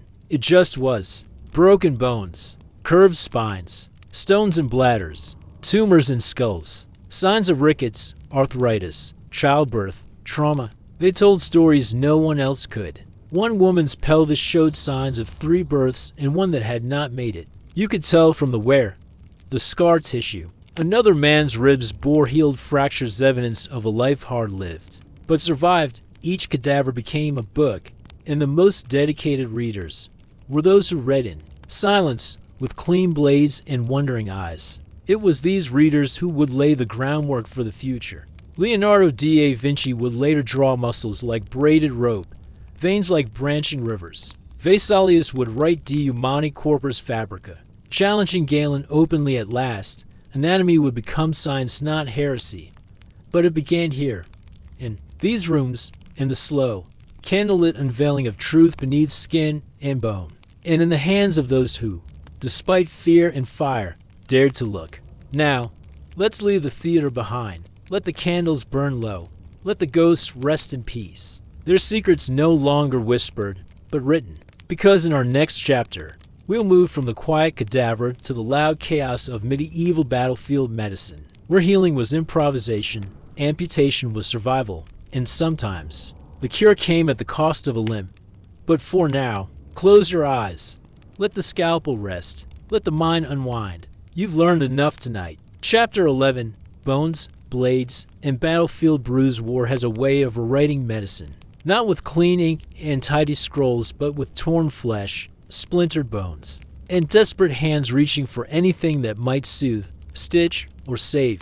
Tonight, I want to take you there, not to the banners or the heroes, but to the muddy stretch behind the line of spears, to the low tent flapping in the wind, to the men who didn't wear armor, but aprons stained with blood, to the hands that healed or tried to. You'll hear no trumpet in this story, only the hiss of boiling pitch and the soft groan of a soldier trying not to scream. Let me paint the picture. It's early morning. A mist clings to the field like old breath. The air smells of damp grass, iron, and something metallic. Faintly sweet, the scent of blood beginning to dry. Horses huff steam into the chill. Somewhere nearby, a raven calls. Always the ravens. They know what follows, but behind the shield line, in a low canvas shelter patch with waxed cloth and prayers, the surgeon prepares. He isn't what you'd expect. Not a man of books, not a university scholar. He's rough-handed, red-eyed, and missing to teeth. His name is Berenger, and he's been at this for 20 years, longer than most of his patients have been alive. His tools? Not gleaming, not sterile. A bone saw, blackened with use, iron tongs, hooks, a cautery rod red hot and ready, and a flask of something thick and dark. You hope it's wine, but it isn't. Berenger calls it field brew, a concoction of vinegar, crushed garlic, river water, and poppy resin, stirred with a strip of linen soaked in sage smoke. He says it dulls pain. Maybe it does. Maybe it just gives the dying something to hold on to. There's no anesthesia, not in the way we know it, but sometimes they use mandrake, henbane, belladonna. Berenger once gave a soldier so much henbane he didn't blink for 12 hours. But he didn't feel the leg come off, either. That, to Berenger, was a success. Because battlefield medicine wasn't about finesse. It was about speed, improvisation, mercy. Measured in how fast you could cut, and cut he did. I watched once, from the corner of a tent half collapsed under its own misery, as Berenger removed a foot shattered by a mace. The soldier, no older than 18, was biting a leather strap, eyes rolled back, fingers clutching a rosary so tight the beads cut into his palm. Berenger worked fast, no hesitation, to quick slices to expose the bone, a swift turn of the saw, a hiss of cautery iron, a smell I can only describe as cooked coin and agony. The boy passed out, didn't scream. He survived, and in those days, that was the closest thing to a miracle anyone expected. You see, medieval battlefield medicine wasn't chaos. It looked like chaos, sounded like it, too. But within that mess was a strange order, a rhythm. First, sort the wounded. If a man was too far gone, gut spilled, skull crushed, blood pooling fast, they left him with a priest. Whispered Latin, a coin for the ferryman, if there was one. If he could stand, he was sent walking. If he could shout, he was told to wait. But if he was quiet, to quietor, shaking, pale, holding a limb at a strange angle, he was rushed to the tent. Berenger and men like him had a crude system, triging before the word trige ever existed. They used their noses as much as their eyes. If a wound smelled wrong, sour, sweet, or like rot, they acted fast. Because infection was the real enemy. One knight told me he feared pus more than swords. Steel takes the leg, he said, but the rot takes the man, so they had tricks. Berenger packed wounds with honey, thick, raw, sticky honey. He swore it pulled the corruption out. Turns out, he wasn't wrong. Honey's antimicrobial, but he didn't know that. He just knew men packed with it died less often. He used cobwebs to dot, yes. Real spider webs, rolled into soft balls and pressed into cuts. He said they slowed the bleeding and closed the flesh better than cloth. A soldier once asked, "Do the spiders bless us?" Berenger replied, "They don't curse us." That's enough. And then there was the pitch, boiling, bubbling, black as night, used to seal wounds quickly, painfully, and permanently. A man screamed once so loudly during pitch cauterization that a nearby horse dropped dead from fright. I don't know if it's true, but that's what they said. And honestly, I believe it. Pitch was cruel, but it worked. It stopped bleeding, prevented air from rotting the insides, and left scars so jagged they told stories for decades. Sometimes they used more exotic remedies. I met a Welsh surgeon who swore by moss scraped from the north side of an oak tree. Only the north side, he insisted. That's where the death flows slower. Another German healer used burnt wool ash mixed with goat milk to make a wound salve. It stank to high heaven, but his soldiers limped instead of rotted. And then there was the wine test. Simple, brutal. They poured wine directly into a wound. If the man screamed, the wound was clean. If he didn't, it was already dead. Berenger did it often. Sometimes he'd mutter, "Blessed be the screamers," because the silent ones rarely saw mourning. He wasn't without compassion. He just didn't have time to show it. But when he could, he did. He tied small charms to bandages, bits of blue cloth, St. Sebastian medals, braids of dried thyme. Not for medicine, for hope. Because on the battlefield, hope was harder to find than herbs. And yet, they found it in the quiet after the fight, in the groans that meant life, in the laughter of men who lost a finger but kept their soul. One soldier told me, "I lost my foot, but I gained 3 songs about it." He turned his limp into legend, and Berenger, who'd cut it off, got a verse of his own. Let's return now to that field tent, to the smells of ash and iron, to the hush of healing amid ruin, and listen as the battle quiets in the medicine, strange though it may be, begins to speak. Berenger, like most battlefield surgeons, didn't operate alone. He had assistants, apprentices, runners, even wounded soldiers who could still use their hands. One boy, barely 15, was known only as Ash. No one remembered his real name.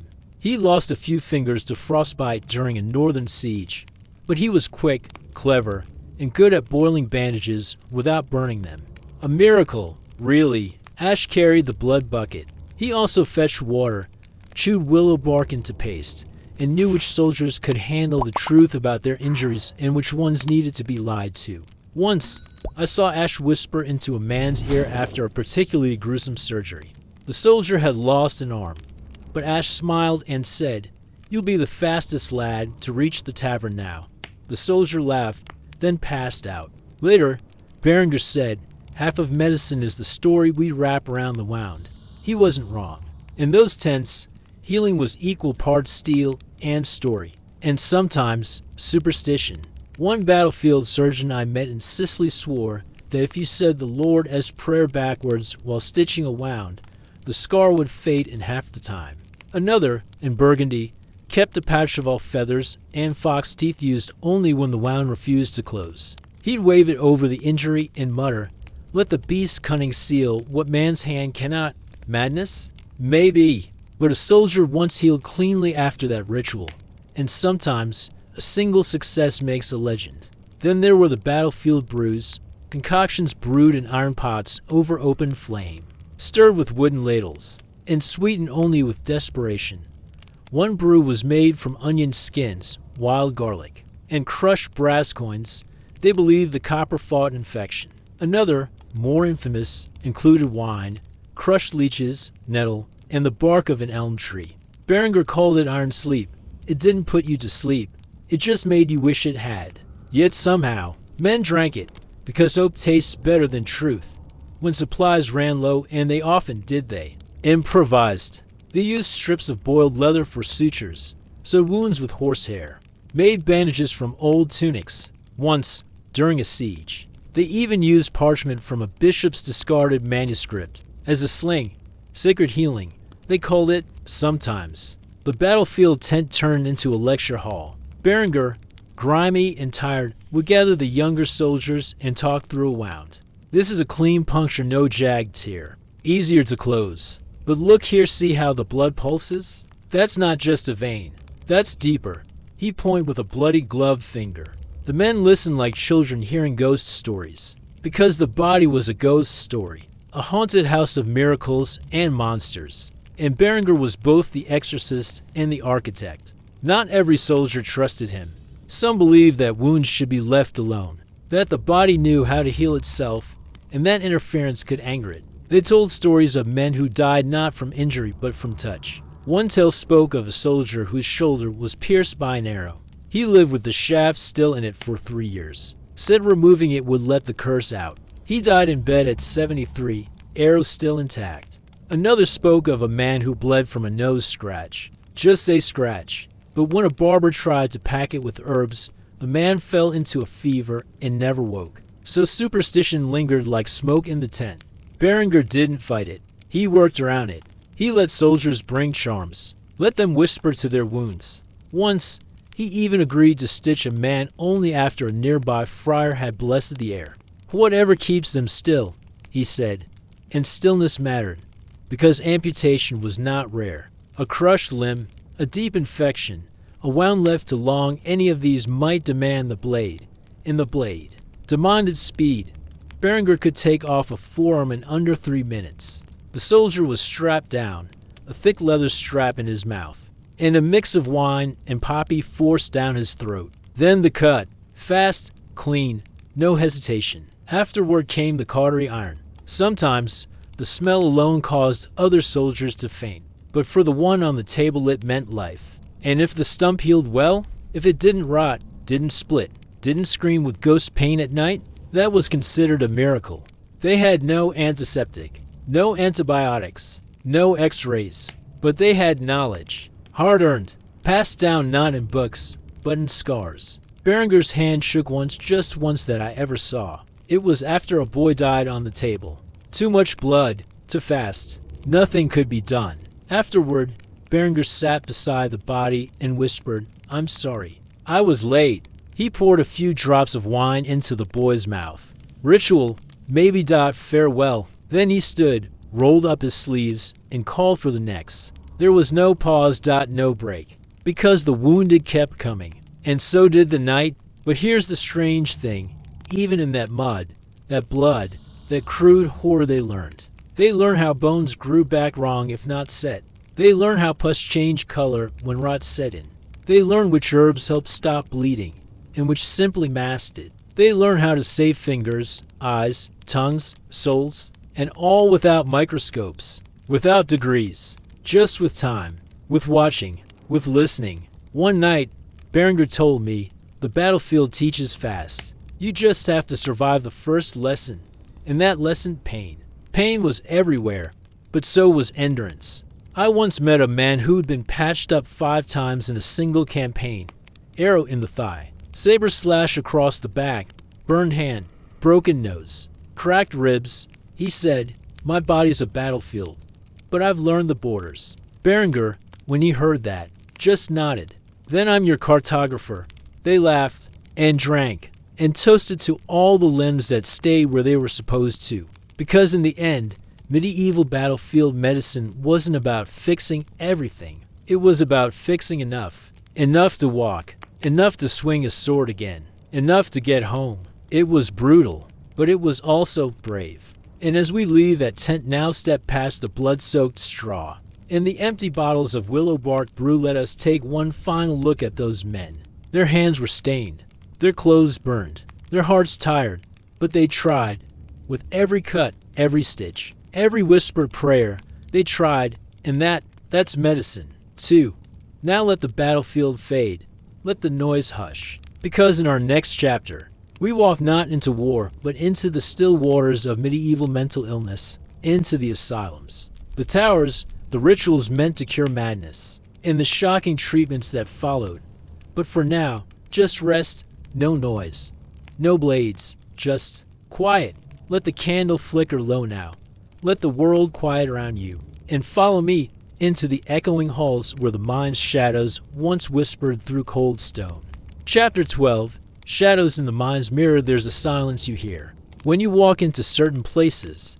It's not the silence of sleep or prayer or even death. It's the silence of waiting, of unspoken questions, of minds held in rooms that do not echo the same way yours does. Tonight, I want to walk with you into those rooms. We follow the blood and the bone, the herbs and the heat. But now, we reach the mind. And in medieval times, it was a terrifying place to lose. Let me take you to a tower just outside the city wall. Not a fortress, not a church. A place called, quietly, the House of Peace. It had other names, crueler names, the Tower of Shadows, the Madman's Gate, but the monks called it a place of mercy. It stood apart from the city's noise. Its windows narrow, its stones always cold. Inside, a long corridor, rows of small cells, heavy doors with peepholes, not for privacy, but for protection. The patients were already awake, or maybe they'd never slept. Some rocked quietly, some muttered to themselves. A few smiled broadly, as if remembering something that hadn't happened yet. And the monks, they moved slowly, gently, because madness, to them, wasn't simply illness. It was possession, imbalance, a punishment, a test, or, sometimes, a gift misunderstood. You see, the medieval world didn't have a word for mental health as we understand it today. There were no diagnoses of depression, no language for trauma, no clear line between a mystic and someone hallucinating. Instead, they spoke of melancholia, humoral imbalance, or spiritual torment. Let me explain. According to the humoral theory which guided nearly every form of medieval medicine, the body was ruled by four fluids: blood, yellow bile, black bile, and phlegm. If they were balanced, you were well. If they weren't, strange things happened. Too much black bile, melancholy, sadness, lethargy, visions. Too much yellow bile, anger, restlessness, violence. So if someone wept for no reason, stared for hours at nothing, or laughed at shadows, physicians assumed something inside had tilted. In their treatments, they reflected that belief. They used cold baths for frenzy, hot compresses for numbness, leech, the temples to drain pressure, pressed rose oil to the forehead to ease anxious thoughts. One manuscript suggested placing warm lettuce leaves on the feet of the disturbed, to draw out the humors through the soles.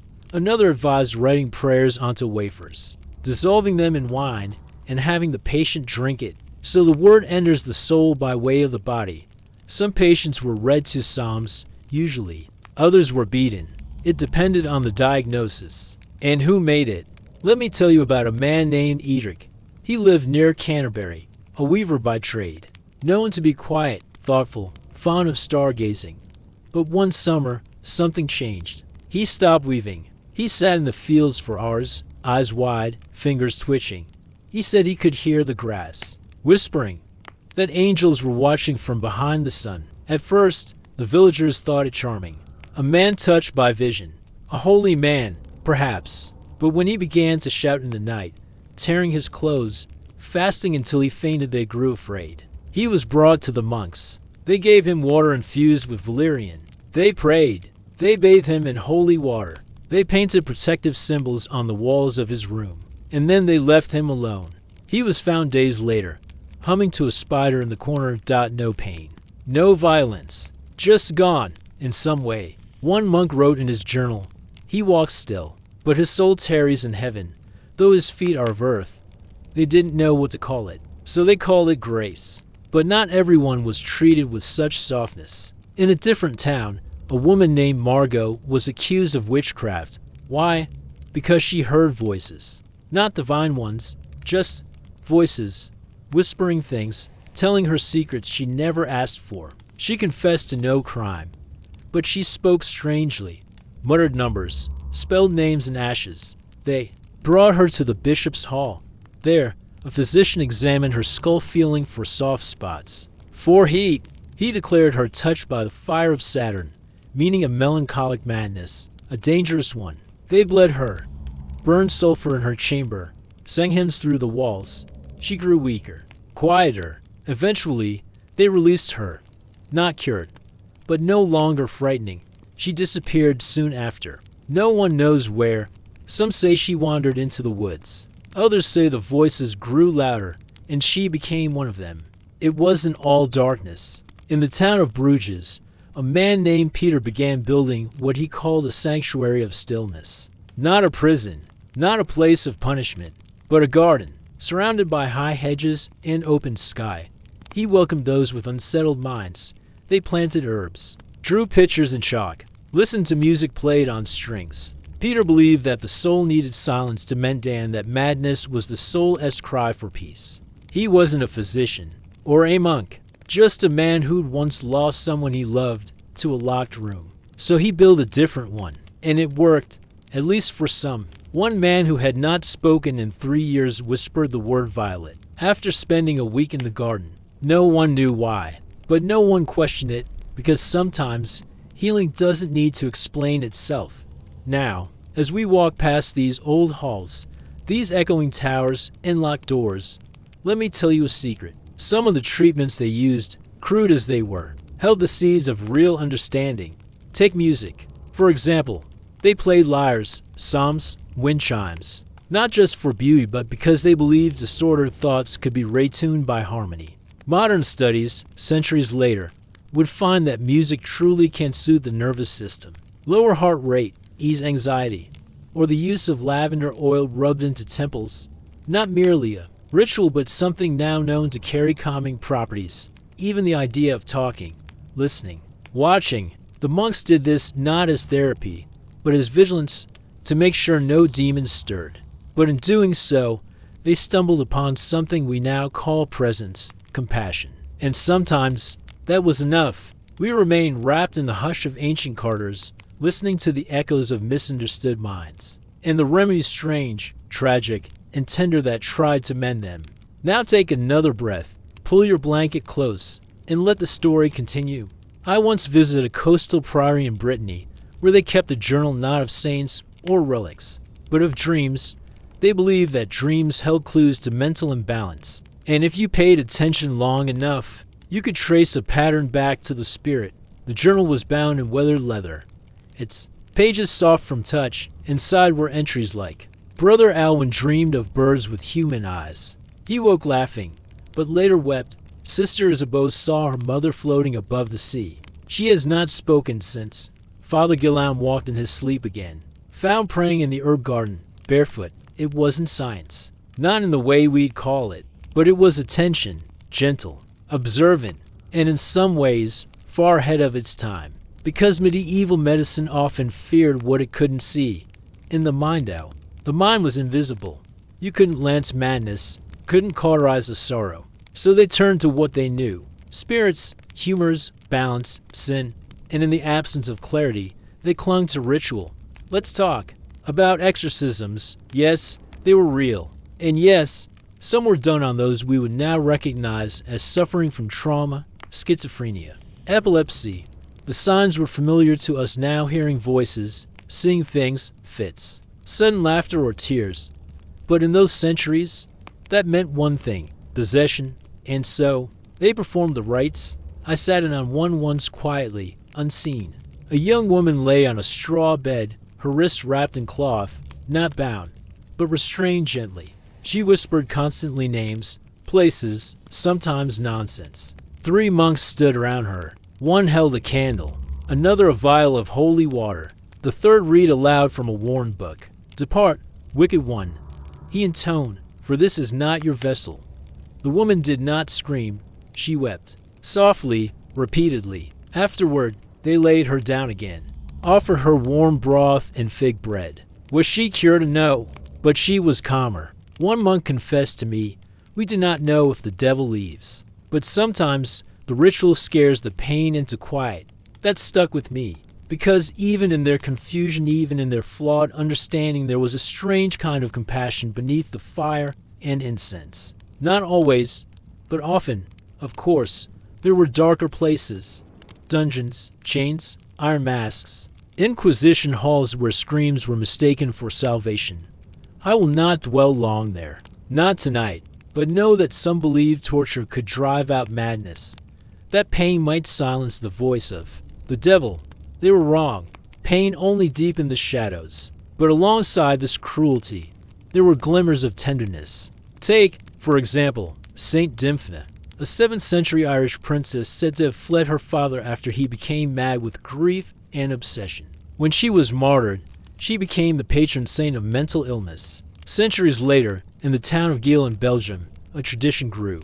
Families took in the mentally ill not as patients, but as guests. They were given a bed, meals, chores, dignity. Some stayed for years, some for life, and they weren't locked away. They walked the village, attended market, sang in choirs. It was radical in a quiet way, and it worked. Geel still exists today, and it started because someone believed that kindness could be a cure. That's the lesson the Middle Ages taught me, time and again. Medicine didn't always mean cure. It meant care. Even if the reasons were wrong, the actions sometimes helped. Warm milk and sleep. A hand on the shoulder. A whispered prayer. It wasn't enough, but it wasn't nothing. There were also healers, outside the monastery walls. Folk practitioners, herbalists, cunning women. They treated the mind with different tools. Lavender, sage, and rosemary bundles. Baths steeped in mint and ash bark. Charms tied to the bedpost. Stone circles traced beneath the pillow. A woman named Heldra once gave me a sleep pouch filled with dry valerian, rose petals, and crushed chamois meal. She said it would quiet the restless spirits inside the skull. I laughed, but that night, I slept without dreams. Coincidence? Maybe, or maybe there's more truth in old herbs than we like to admit. Some call these women witches. Others called them wise. But people came to them when fear took over. When a child began muttering in their sleep. When a husband returned from war with eyes that never blinked. When someone stared too long into the fire and forgot their own name. They came not for answers, but for comfort. And sometimes, that's the most powerful medicine of all. Even now, I think of the old remedies passed in whispered kitchens. Boil rosemary with apple peel. Drink before bed to banish nightmares.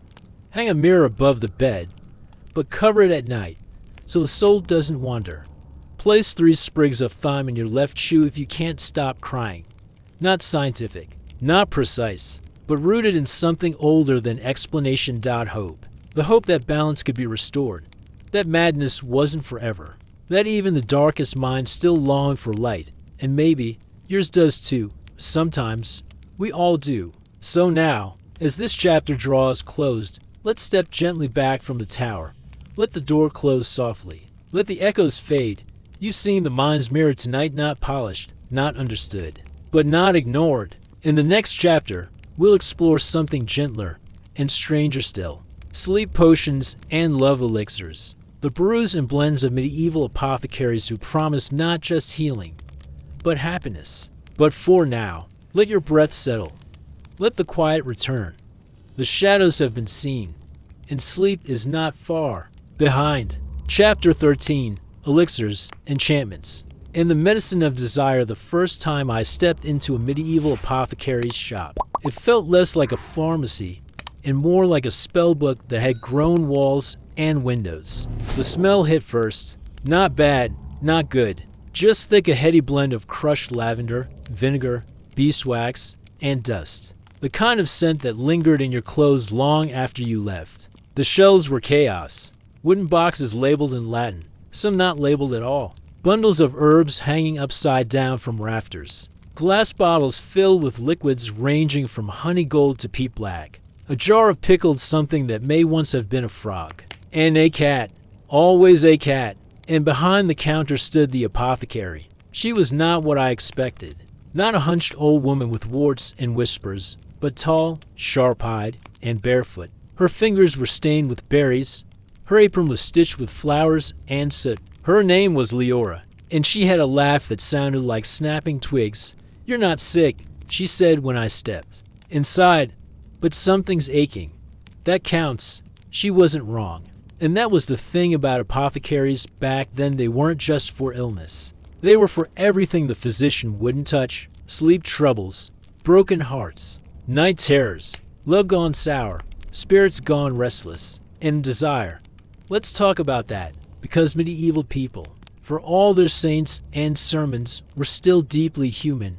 They loved, they longed, they blushed at glances and dreamed of kisses, and sometimes they wanted help. Enter the love potion. It's easy to dismiss now, a fantasy, a cliche. But back then, it was a booming business. Leora had a whole shelf dedicated to it. Affections, she called it, little vials labeled with soft names: honeyed tongue, stolen glance, courage of the fox, forget-me-not. Most were blends of herbs known for their effects on mood and body. Damiana for relaxation, rose petals for tenderness, ginger to warm the blood, clove to stir heat, a dash of cinnamon to wake the heart, as she put it. She swore by a syrup made from boiled dates, fig wine, and a few drops of rosemary oil.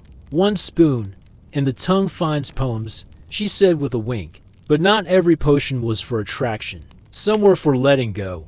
A woman once came to Leora with swollen eyes and the silence heavy as wet cloth. Her betrothed had died suddenly, fever, most likely, and she hadn't spoken in 3 days. Leora gave her a warm drink of milk steeped with poppy seed, linden blossom, and a pinch of violet ash. Sleep deeply, she told her. The heart needs rest, too. The woman cried herself to sleep. But in the morning, she spoke. Sometimes, that's enough. The line between healing and enchantment blurred easily in those rooms. Take the dream drafts. So many people came not with broken limbs, but broken nights. They couldn't sleep. Or they slept too much, or their dreams were sharp, filled with fire and wolves and the faces of the dead. For them, Leora brewed what she called moon milk, a blend of warm almond milk, crushed valerian, blue poppy, and cardamom. 1 cup, sipped slowly, and the body would relax, the breath would slow, the mind would wander into gentler places. She also made dream charms, small cloth sachets filled with lavender, mugwort, and sweet marjoram, tucked beneath the pillow. Some swore they brought good dreams. Others said they banished the bad. Either way, they smelled like comfort, and that was a kind of medicine in itself. Of course, not all clients came seeking softness. Some came in whispers, with fever in their eyes, with shame curled tight in their throats. There were potions for stopping conception legal in many places, but quietly requested all the same. Leora never confirmed what she gave, but I saw her once pass a folded paper packet across the table, her fingers gentle but firm. Steep for 12 minutes, she said. No longer. The woman nodded, eyes full of gratitude and something like fear. These potions were often made of wild carrot seed, pennyroyal, and root plants known to influence the body's cycle. Dangerous if taken in excess, but when used with care, they gave women control over their own lives, and that, too, was a kind of healing. Then there were the brews for boldness. A soldier on leave, a shy scribe in love with the baker's daughter, a widow considering her first kiss in 15 years. They didn't want magic. They wanted courage. For them, Leora made fox wine, a deep red cordial of cherry, sage, crushed mint, and just a kiss of clove, meant to loosen the voice, warm the chest, and make the stars seem just a little closer. I tried it once. Let's just say I wrote poetry to a lantern and proposed to a rain barrel. It was a good night, and maybe that's the point. These potions weren't spells. Not really. They were invitations, to feel, to try, to risk a blush, to open the door the heart had been too shy to knock on. There were, of course, critics. Physicians called these remedies frivolous, dangerous, deceitful, but they didn't understand, because Leora, and women like her, weren't pretending to be doctors. They were listening, to the aches that didn't show on skin, to the wounds the priests didn't see, to the kinds of pain that whispered, rather than screamed, and in return, they gave tinctures, and stories, and laughter, and maybe something that tasted a little like hope. One evening, I watched a young man come in, clutching a handkerchief embroidered with a name. He wouldn't speak, just held it out. Leora nodded, handed him a small vial with rose-colored liquid, and said, "For courage, not certainty." He smiled for the first time. And that smile? That was the medicine. The night Leora closed her doors for good, the whole village noticed. Not with trumpets or signs, but with quiet. With lanterns lit in windows a little longer than usual. With herbal sachets clutched more tightly beneath pillows. With a subtle wondering, where will we go now, when our sadness doesn't bleed? I helped her pack, though most of her belongings were too strange to box. How do you wrap up a cupboard of secrets? How do you label jars of laughter and loss? Still, we tried. One by one, we sorted the shelves. Chamomile, dried and soft as dusk. Wormwood, bitter as regret. Sweet basil. Saint John's wort. Lemon balm. Each herb had a story, and Leora remembered them all. This one, she said, holding up a bottle of deep amber syrup, once helped a grieving night sleep without dreams. He returned a month later, smiling, saying he didn't forget, just remembered more kindly. I asked why she was leaving. She didn't answer, just handed me a bundle of wild rosemary. "For your travels," she said. "Keeps your feet warm, and your thoughts from straying too far." She was always like that, mixing poetry and plants until you weren't sure which one had healed you. Some say love potions are lies, that you can't bottle affection, that no herb can make someone love you back. And that's true, but the best apothecaries knew that. They never promised love. They promised bravery, the kind that lets you speak your heart, the kind that quiets the voice saying you're not enough. A pinch of damask rose to remember beauty, a drop of cinnamon to feel heat again, a sprig of thyme for courage. Because that's the secret. Most of these potions work not on the body but on belief. The most powerful ingredients weren't in the jar. They were already inside the one drinking it. And maybe that's the part we forget. That medicine, even medieval medicine, was often a mirror, reflecting back what we already hoped, feared, or needed to hear. There were darker brews, too. Let me tell you of one I saw only once. It was called the Quiet ending. No label. No shelf. Just a dusty bottle Leora kept hidden in a wooden drawer wrapped in black cloth. For grief, she told me, the kind that doesn't scream, the kind that sits behind the ribs and forgets how to leave. I asked if she'd ever used it. She said yes. Once. Long ago. For herself. I didn't ask why. And she didn't say. Some things were better left in the bottle. In the cities, larger apothecaries grew, some sanctioned by universities. Others quietly watched by the church. There, love potions were sold more carefully, filed behind Latin names, hidden within receipts for tonics and tisans. But the people still came. Merchants, nobles, scribes, even monks in disguise. Everyone had something they missed, something they longed to say, someone they wished would turn their head just once more. And while the physicians bled them, and the priests prayed for them, the apothecaries listened. No judgment, no sermons, just bottles of something warm and golden. And maybe, just maybe, a little magic. Do you want to know my favorite remedy? It was a blend of crushed apple, orange peel, chamomile, and mint. Simmered slow, stirred with a silver spoon, drunk just before sunset.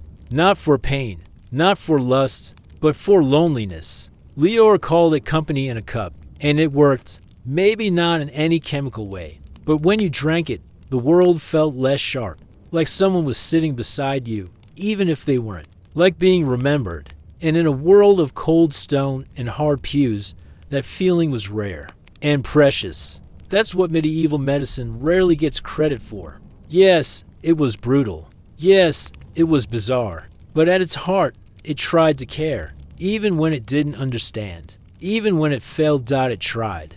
And nowhere was that clearer than in the realm of the heart. The monks wrote about demons. The doctors blamed bile. But the apothecaries? They said, drink this and remember you are human. And that means, sometimes, it hurts. Let me share one last story before this chapter closes. A young couple came into Leora's shop near the end of a long winter. They had nothing, not even shoes, but they held hands like the world might split if they let go. The girl had nightmares. The boy couldn't sleep unless she did. Leora gave them a small bottle of lavender, milkweed, and honey. For shared dreams, she whispered.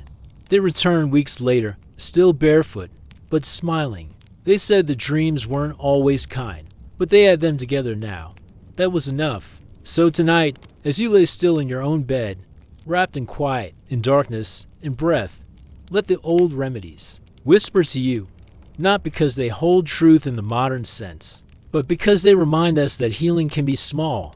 A kind word, a warm sip, a pause between heartbeats. Let your mind drift now not to wounds or war, but to that little shop at the edge of the lane, where bottles glowed and laughter lived in the rafters, where broken hearts were treated with rose water, and strangers left feeling just a little more whole. And if you dream tonight of herbs, or honey, or softly spoken words, well, that's medicine, too. Let the hush of the medieval countryside fall over your thoughts like mist over a field. And let's wander together into a world where belief was sometimes the strongest cure of all. Chapter 14, Curses, Charms. In the alchemy of belief, there was a time when every illness had a shadow, a whisper behind it, a strange timing, a look from a neighbor, a crow landing twice on your windowsill. Because in the medieval world, sickness didn't always come from within. Sometimes it was sent, or so they believed. Tonight, let's walk down a little trodden path past the monks with their herbs, beyond the physicians with their charts, and into the realm of the unseen. Let's talk about charms, curses, and the quiet, flickering hope that maybe belief itself could heal. The first charm I ever saw was stitched into the hem of a wool cloak. It was a scrap of linen, barely visible, with strange marked symbols, almost letters, drawn in faded red ink. The woman who wore it was a midwife. She told me it was for protection, against fever, against evil eyes, against envy. Babies bring luck, she said. But luck can sour, she believed. The cloth absorbed the bad intentions of others, kept them from reaching her skin. And whether or not that was true, she never fell ill. Many charms worked that way, small, hidden. More feeling than fact. A silver spoon tied to the ankle of a sleeping child. A hawthorn twig placed above the hearth. A braid of hair tucked under a pillow. Knotted 3 times for good fortune. They weren't medicine, not in the way of leeches or lavender oil. But they were a kind of armor. Not for the body, for the soul. People believed in evil forces, spirits, devils, witches, even the moon. And when sickness struck, it wasn't just the stomach or the chest that was suspected, it was the air. The neighbor's glance, the curse muttered under breath behind the bakehouse. And so, they countered it, with symbols, with songs, with whispered prayers sewn into seams and scribbled into the margins of books. I once held a charm book passed down through for generations. Its cover was cracked leather, the spine soft with wear. Inside were pages filled with what looked like poetry but read like a recipe. For peace, against headaches, write the name of St. Denis on a strip of lambskin. Place it on the brow while singing the 5th psalm. For nightmares, place a bowl of clean water beneath the bed. The water will drink the dream. For cough, 3 knots in red thread, worn round the throat, soaked in elderflower. None of it was tested, none of it proven. And yet, they believed, not blindly, but deeply, because they had to. When the herbs failed, and the priests were silent, and the fevers burned on what else was there, there's something powerful about belief, especially in the face of fear, and in the Middle Ages. Fear was everywhere, especially of curses. The word itself still gives a little chill, doesn't it? In Latin, a curse was maledictum, a bad saying, a spoken poison. It didn't need fire or blood, just words, said with anger or grief or envy. Curses were blamed for limp crops, barren wombs, spoiled milk, sudden deaths. If your cow refused to give milk, someone had cursed it. If your hair fell out in clumps, it was the widow across the lane with the crooked smile. If a child spoke in tongues or fell asleep and wouldn't wake, well, something dark had passed through. The remedies? Oh, they were strange. Ashes of birch bark mixed into ale. Walking backward around the church 3 times at dawn. Burning a lock of your own hair while whispering a saint's name in reverse. And if that didn't work, you sought a wise one. Every village had one. Not a doctor, not a priest, but someone in between. a charm-maker.acer, a woman who knew which weeds bloomed after thunder and which roots held the memories of the dead. They didn't advertise, but people found them anyway. One lived in a hollow tree near a river bend. She never spoke above a whisper, but when she did, things changed. She'd hand you a pebble with oil on it, or a little pouch of rosemary and mustard seed tied with black thread. "Keep it close," she'd say. "It knows your name now." It wasn't science, but it was something. And when fear is thick as fog, something is enough. I remember once seeing a boy with a terrible cough. No herb had helped. No prayer had soothed it. So his grandmother placed an egg in a bowl of vinegar, set it on the windowsill, and left it overnight. In the morning, the egg had turned gray. She said the sickness had moved into it. She buried the egg at a crossroads, and the cough, it eased. Coincidence, maybe. But try telling that to a mother who finally sees her child sleep through the night. These weren't all stories of healing. Some charms were used against others, to bind, to punish, to frighten. Buried dolls with pins through the chest, clay figurines left on thresholds, carved bones hung in trees to curse a house with weeping. It wasn't just folklore. These items were found, dug up, studied. Real things, made by real hands in moments of desperation or fury. But there was always balance. For every curse, a counter-curse. For every bitter root, a sweet herb. For every bad saying, a blessing. The medieval world may seem cold and cruel to us now, but it was also deeply hopeful. Because to wear a charm is to say, I believe I can still be safe. And that belief matters, even now. Think about the things we do. The necklace you always wear when flying. The song you hum when nervous. The knock on wood. The birthday candles. The saved voicemail. Are they so different? We still believe in tiny, invisible shields. We just don't call them charms anymore. And perhaps that is the greatest lesson medieval medicine can teach us. That healing doesn't always begin with the body. Sometimes it begins with meaning, with ritual, with the simple, steady act of doing something, anything, to say to the world, I am still here. I am still trying, and maybe, just maybe, I can be well again. Let the fire grow low, the shadows lengthen, and let the story carry you gently onward some nights. I think about the people who made those charms, not the ones who used them, but the ones who crafted them. Women in candlelit kitchens, threading twine through bundles of sage and thistle, elders with ink-stained fingers, carefully copying prayers onto vellum slips, children helping their grandmothers gather dew before sunrise to bottle and glass. There was reverence in the act, precision, intention. You see, even if the magic wasn't real in the way we measure things today, its making was, because to craft a charm was to make hope with your hands. And that kind of hope is power. Let me tell you about the witch's ladder. It wasn't a ladder in the climbing sense, but a rope, braided with feathers, beads, and sometimes bones, hung in secret places.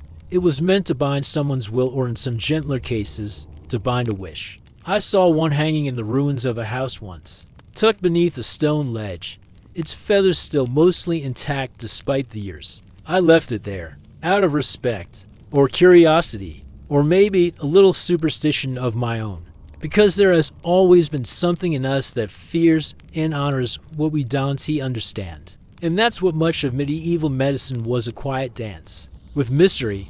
Take, for instance, the king's touch. For centuries, people believed that the monarch of England or France could cure scrofula, also called the king's evil, a kind of tuberculosis of the lymph nodes, just by touching the afflicted and offering a blessing. Thousands would line up, sick children in arms, hoping for a miracle. Was it placebo? Divine belief? Sheer coincidence? We'll never know. But again, there's that pattern. Where medicine stops, belief begins. One physician I once read about refused to prescribe herbs to a woman with stomach pain. He told her to place her faith in St. Erasmus and sleep with a blessed coin under her pillow. She did. The pain eased. She believed the saint had healed her. Maybe he did. Or maybe it was the first night she'd slept without fear. And rest, after all, is a kind of medicine too. There's also the curious case of charm cakes, baked with herbs and prayers. These small pastries weren't for taste, they were for transformation. Some contain vervain or rue, meant to protect the eater from illness or poison. Others had tiny rolled parchment hidden inside, with names or symbols meant to align fate with health. People ate them not to nourish but to shield. In the act of biting into a charm, of swallowing a wish, it gave the sense that healing had begun from the inside, a kind of edible hope. It's no wonder, then, that many medieval people viewed illness not as a failure of health, but as a test of spirit, and the spirit required tending, not just with prayer, but with touchstones. You might see a soldier going into battle with a small carved charm stitched into his belt, a mother sewing protective phrases into the lining of her baby's swaddling cloth, a farmer planting clothes around the perimeter of his land not to flavor the soil, but to ward off bad air and malevolent winds. Even the churches joined in. Some holy water was mixed with rosemary or salt. Some crosses were etched not just with blessings but with coded invocations meant to deter sickness. Pilgrims carried palm leaves blessed on holy days, pressed between pages or worn near the heart. It was all part of the same rhythm: believe, protect, endure, and through it all, hope. There's something deeply comforting in that. Even now, when we light a candle for someone, or keep a photo in our wallet, or wear the same socks on a lucky day, we're doing the same thing. We're making meaning, and meaning can mend. One of the oldest charms I ever held was a lead tablet, found buried near the foundations of a medieval hospital. Etched upon it, in spidery Latin, were the words, "Let this place be passed over by pain. Let all illness forget its way to this door." Simple, unscientific, but oddly beautiful. A wish, pressed into metal, hidden underground. Angered by faith, it didn't stop plagues, didn't stop the deaths, but maybe it brought comfort, and comfort is never wasted. I remember another story, this one from a coastal village where storms came often and unexpectedly. When a fisherman fell ill, his wife gathered sand from the shore at low tide, mixed it with rosemary ash, and shaped it into a tiny figure. She placed it by his bed, turned toward the window, and said, "Let the sea take the sickness back." The fever broke 2 days later. Now, maybe it was luck, maybe it was time, but the woman said the room smelled like salt for 3 nights after. And in her eyes, the sea had heard. These are not the stories we see in textbooks. There are no footnotes or clinical trials, but they are human stories of people who feared, who tried, who made little shields out of string and soot and syllables. And perhaps the greatest medicine they had was that they believed it could work. So tonight, as you drift into stillness, I invite you to imagine your own charm. It doesn't need herbs, or silver thread, or secret chants. It can be a memory, a name, a quiet breath in the dark that says, "I will be okay." Hold it close, whatever it is. Let it settle beside you like a talisman of calm. Because here, in this story, you are safe, and sleep is already on its way. Let's drift through candlelight one last time into forgotten treatments, curious healers, and the quiet humanity behind medieval medicine. Chapter 15, The Last Remedy. What they carried into the dark. There comes a time in every story when the candle burns low, when the herbs have all been brewed, the prayers all spoken, the fever no longer fought, but followed. And in the Middle Ages, as in now, there came a moment when medicine stepped back, and what was left to touch? Memory, faith, and sometimes silence. This chapter is not about cures. It's about comfort. Let me tell you about the last remedy I ever saw given by candlelight. It was a winter evening, deep snow outside, wind rattling the old shutters of a stone cottage tucked into the hill's shoulder. Inside, warmth still held in the hearth's low coals. The air smelled faintly of juniper and beeswax. An old man lay beneath a thick wool blanket, his hands folded on his chest, not dead. Not quite, but near. His daughter sat beside him, murmuring a verse under her breath. Something old, something she'd sung as a child, something her mother had sung before her. And in her other hand, a cup of warm wine, steeped with thyme, honey, and a shred of apple skin. Not for healing, not anymore, but for ease. To warm the throat for last words, she whispered, without being asked, That was the final kind of medicine, the one no one wrote in scrolls or scribbled in the margins of medical books. The one made of memory, of ritual, of love. They called it the easing, not always out loud, but in practice. It was the gathering of family, the softening of voices, the closing of shutters, the laying of rosemary beneath the bed to sweeten the soul's path, the combing of hair, the washing of feet, and always the warmth. No one should die cold. They believed a fire must be lit, a blanket tucked, a hand held. Because even when the doctors stepped back and the remedies stopped working, care did not end. There was a woman I once met named Isolde, a village healer. She told me she'd attended to more deaths than births in her life. But each one, she said, was sacred. When someone reached the final sleep, she made a bundle of marjoram, meadowsweet, and elderflower. She laid it beneath the bed, near the feet. They say souls leave through the souls, she explained. This helps the passage. And then she whispered a blessing, not for the dead, for the living, to remember them without pain.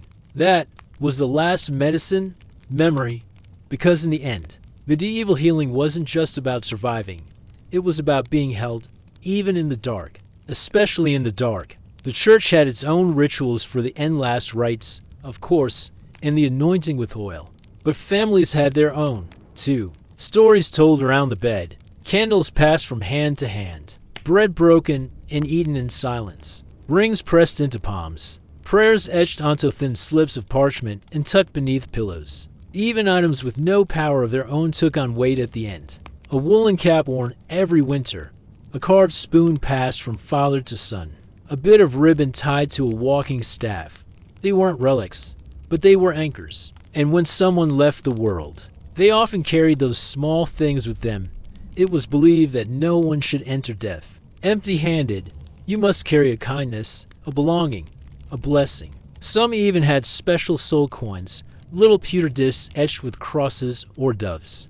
These were placed in the hand or beneath the tongue, not to pay Karen, as in ancient times, but to give the soul weight on its way, so it wouldn't be lost in the wind. Others preferred words, a single psalm, loved one's name, or even simply, thank you. It's easy to imagine medieval medicine as nothing but leeches and lancing and agony. But the truth, in its final moments, it was often so gentle, not because they had the science, but because they had ritual, and that ritual wrapped the sick like a second blanket. I once saw a dying woman gifted a small pouch filled with fennel seed and 3 buttons from her childhood smock. She smiled, not because she believed it would cure her, but because someone had remembered who she was. That is its own kind of medicine, isn't it? To be known, to be seen, to be eased. And so they lit their candles, and they sang their low songs, and they brewed their soft draughts one final time. Sometimes from herbs, sometimes from wine, sometimes from words alone. And in doing so, they said, you are not forgotten. You are not alone. You are more than your pain. I've often wondered what the last sound was that many people heard in those times. Not machines, not alarms, but maybe the creak of a chair by the hearth, the rustle of linen being smoothed over the chest, a lullaby that hadn't been sung in 40 years, but still sat fresh on the lips of a sister, or the low chant of a healer, seated cross-legged on a stone floor, murmuring lines no one had written down passed instead from mouth to mouth, like bread at a table. These were not doctors in the modern sense, but they were caretakers of passage, and that was perhaps the most sacred medicine of all. Do you want to hear one of their old leaving songs? It was sung quietly in a dialect long vanished, but translated, it went something like, go gently, heart, go softly, breath. The road is short and kind tonight. The stars remember you. I heard that once, standing in the doorway of a house where a man had just died. His daughter sang it while brushing his hair. She ground lavender into his scalp earlier, to help him relax. No one expected it to heal him. That wasn't the point anymore. The point was to say, you mattered. You were loved. You were going, but not alone. Even the simplest gestures, laying a sprig of rosemary on the windowsill, so the soul could find the wind, or placing a bowl of milk beside the bed as an offering to wandering spirits, were forms of care, not for curing, but for closing. and in that quiet ending, there was dignity.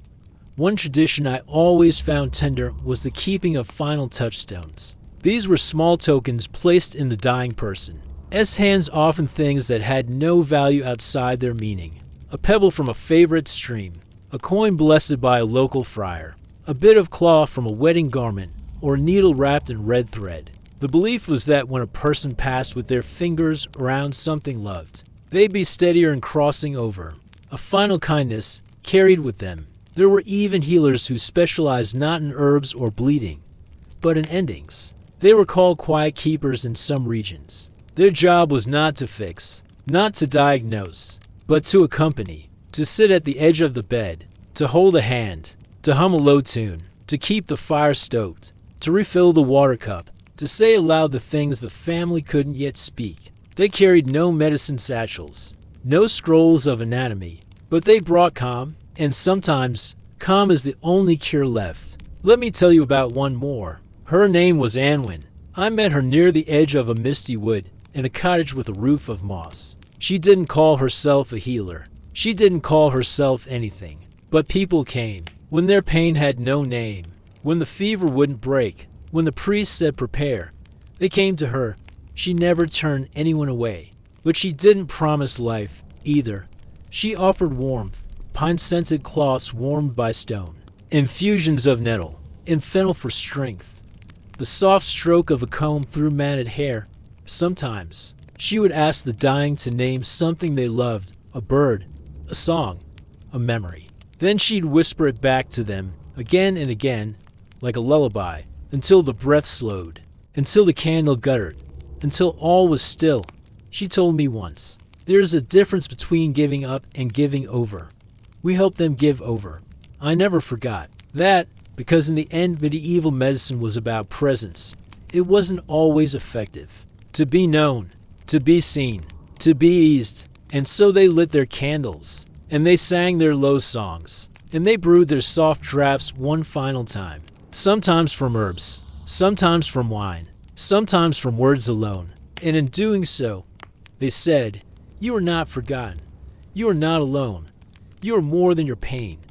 I've often wondered what the last sound was that many people heard in those times. Not machines, not alarms, but maybe the creak of a chair by the hearth, the rustle of linen being smoothed over the chest, a lullaby that hadn't been sung in 40 years, but still sat fresh on the lips of a sister, or the low chant of a healer, seated cross-legged on a stone floor, murmuring lines no one had written down passed instead from mouth to mouth, like bread at a table.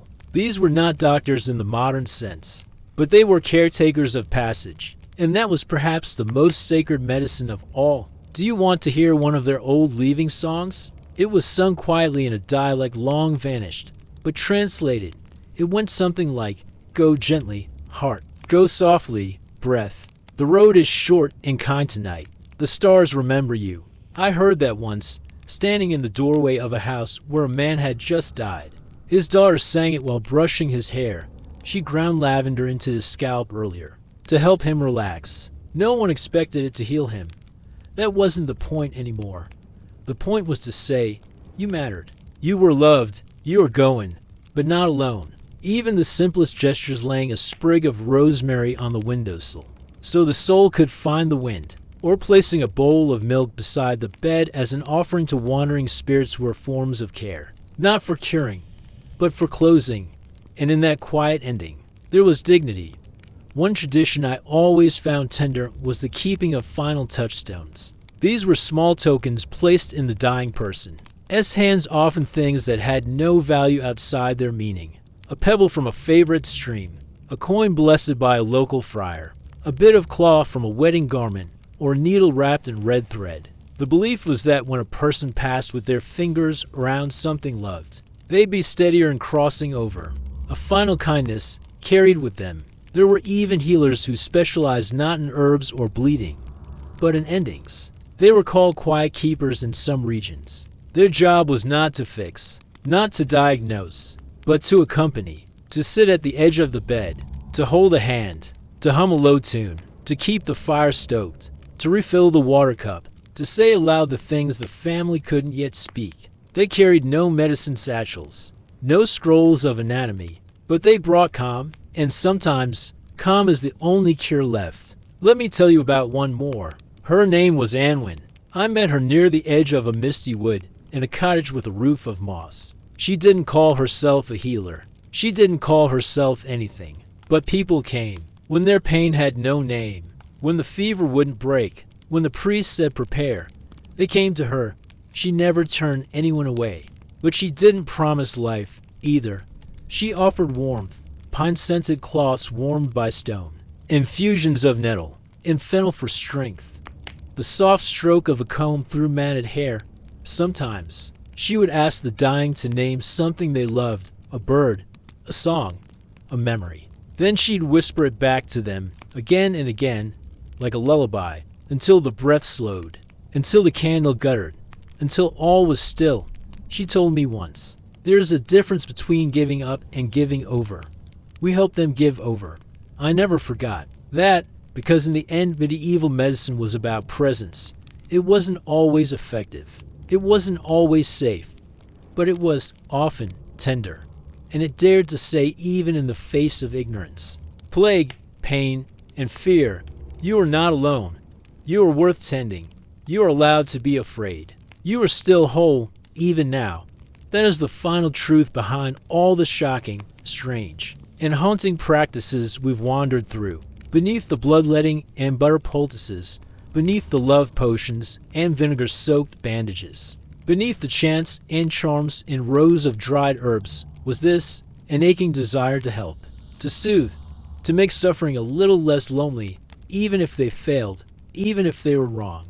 They tried, and maybe that is what matters most. As we close this chapter, this final turning of parchment and breath, I invite you to carry a piece of that gentleness with you. Let it settle on your chest like a warm cloth. Let it hum in your ears like an old song. Let it remind you that even in your hardest moments, you are not forgotten. Not by history, not by memory, not by the stories that live quietly in the firelight. May your sleep be deep. May your dreams be easy.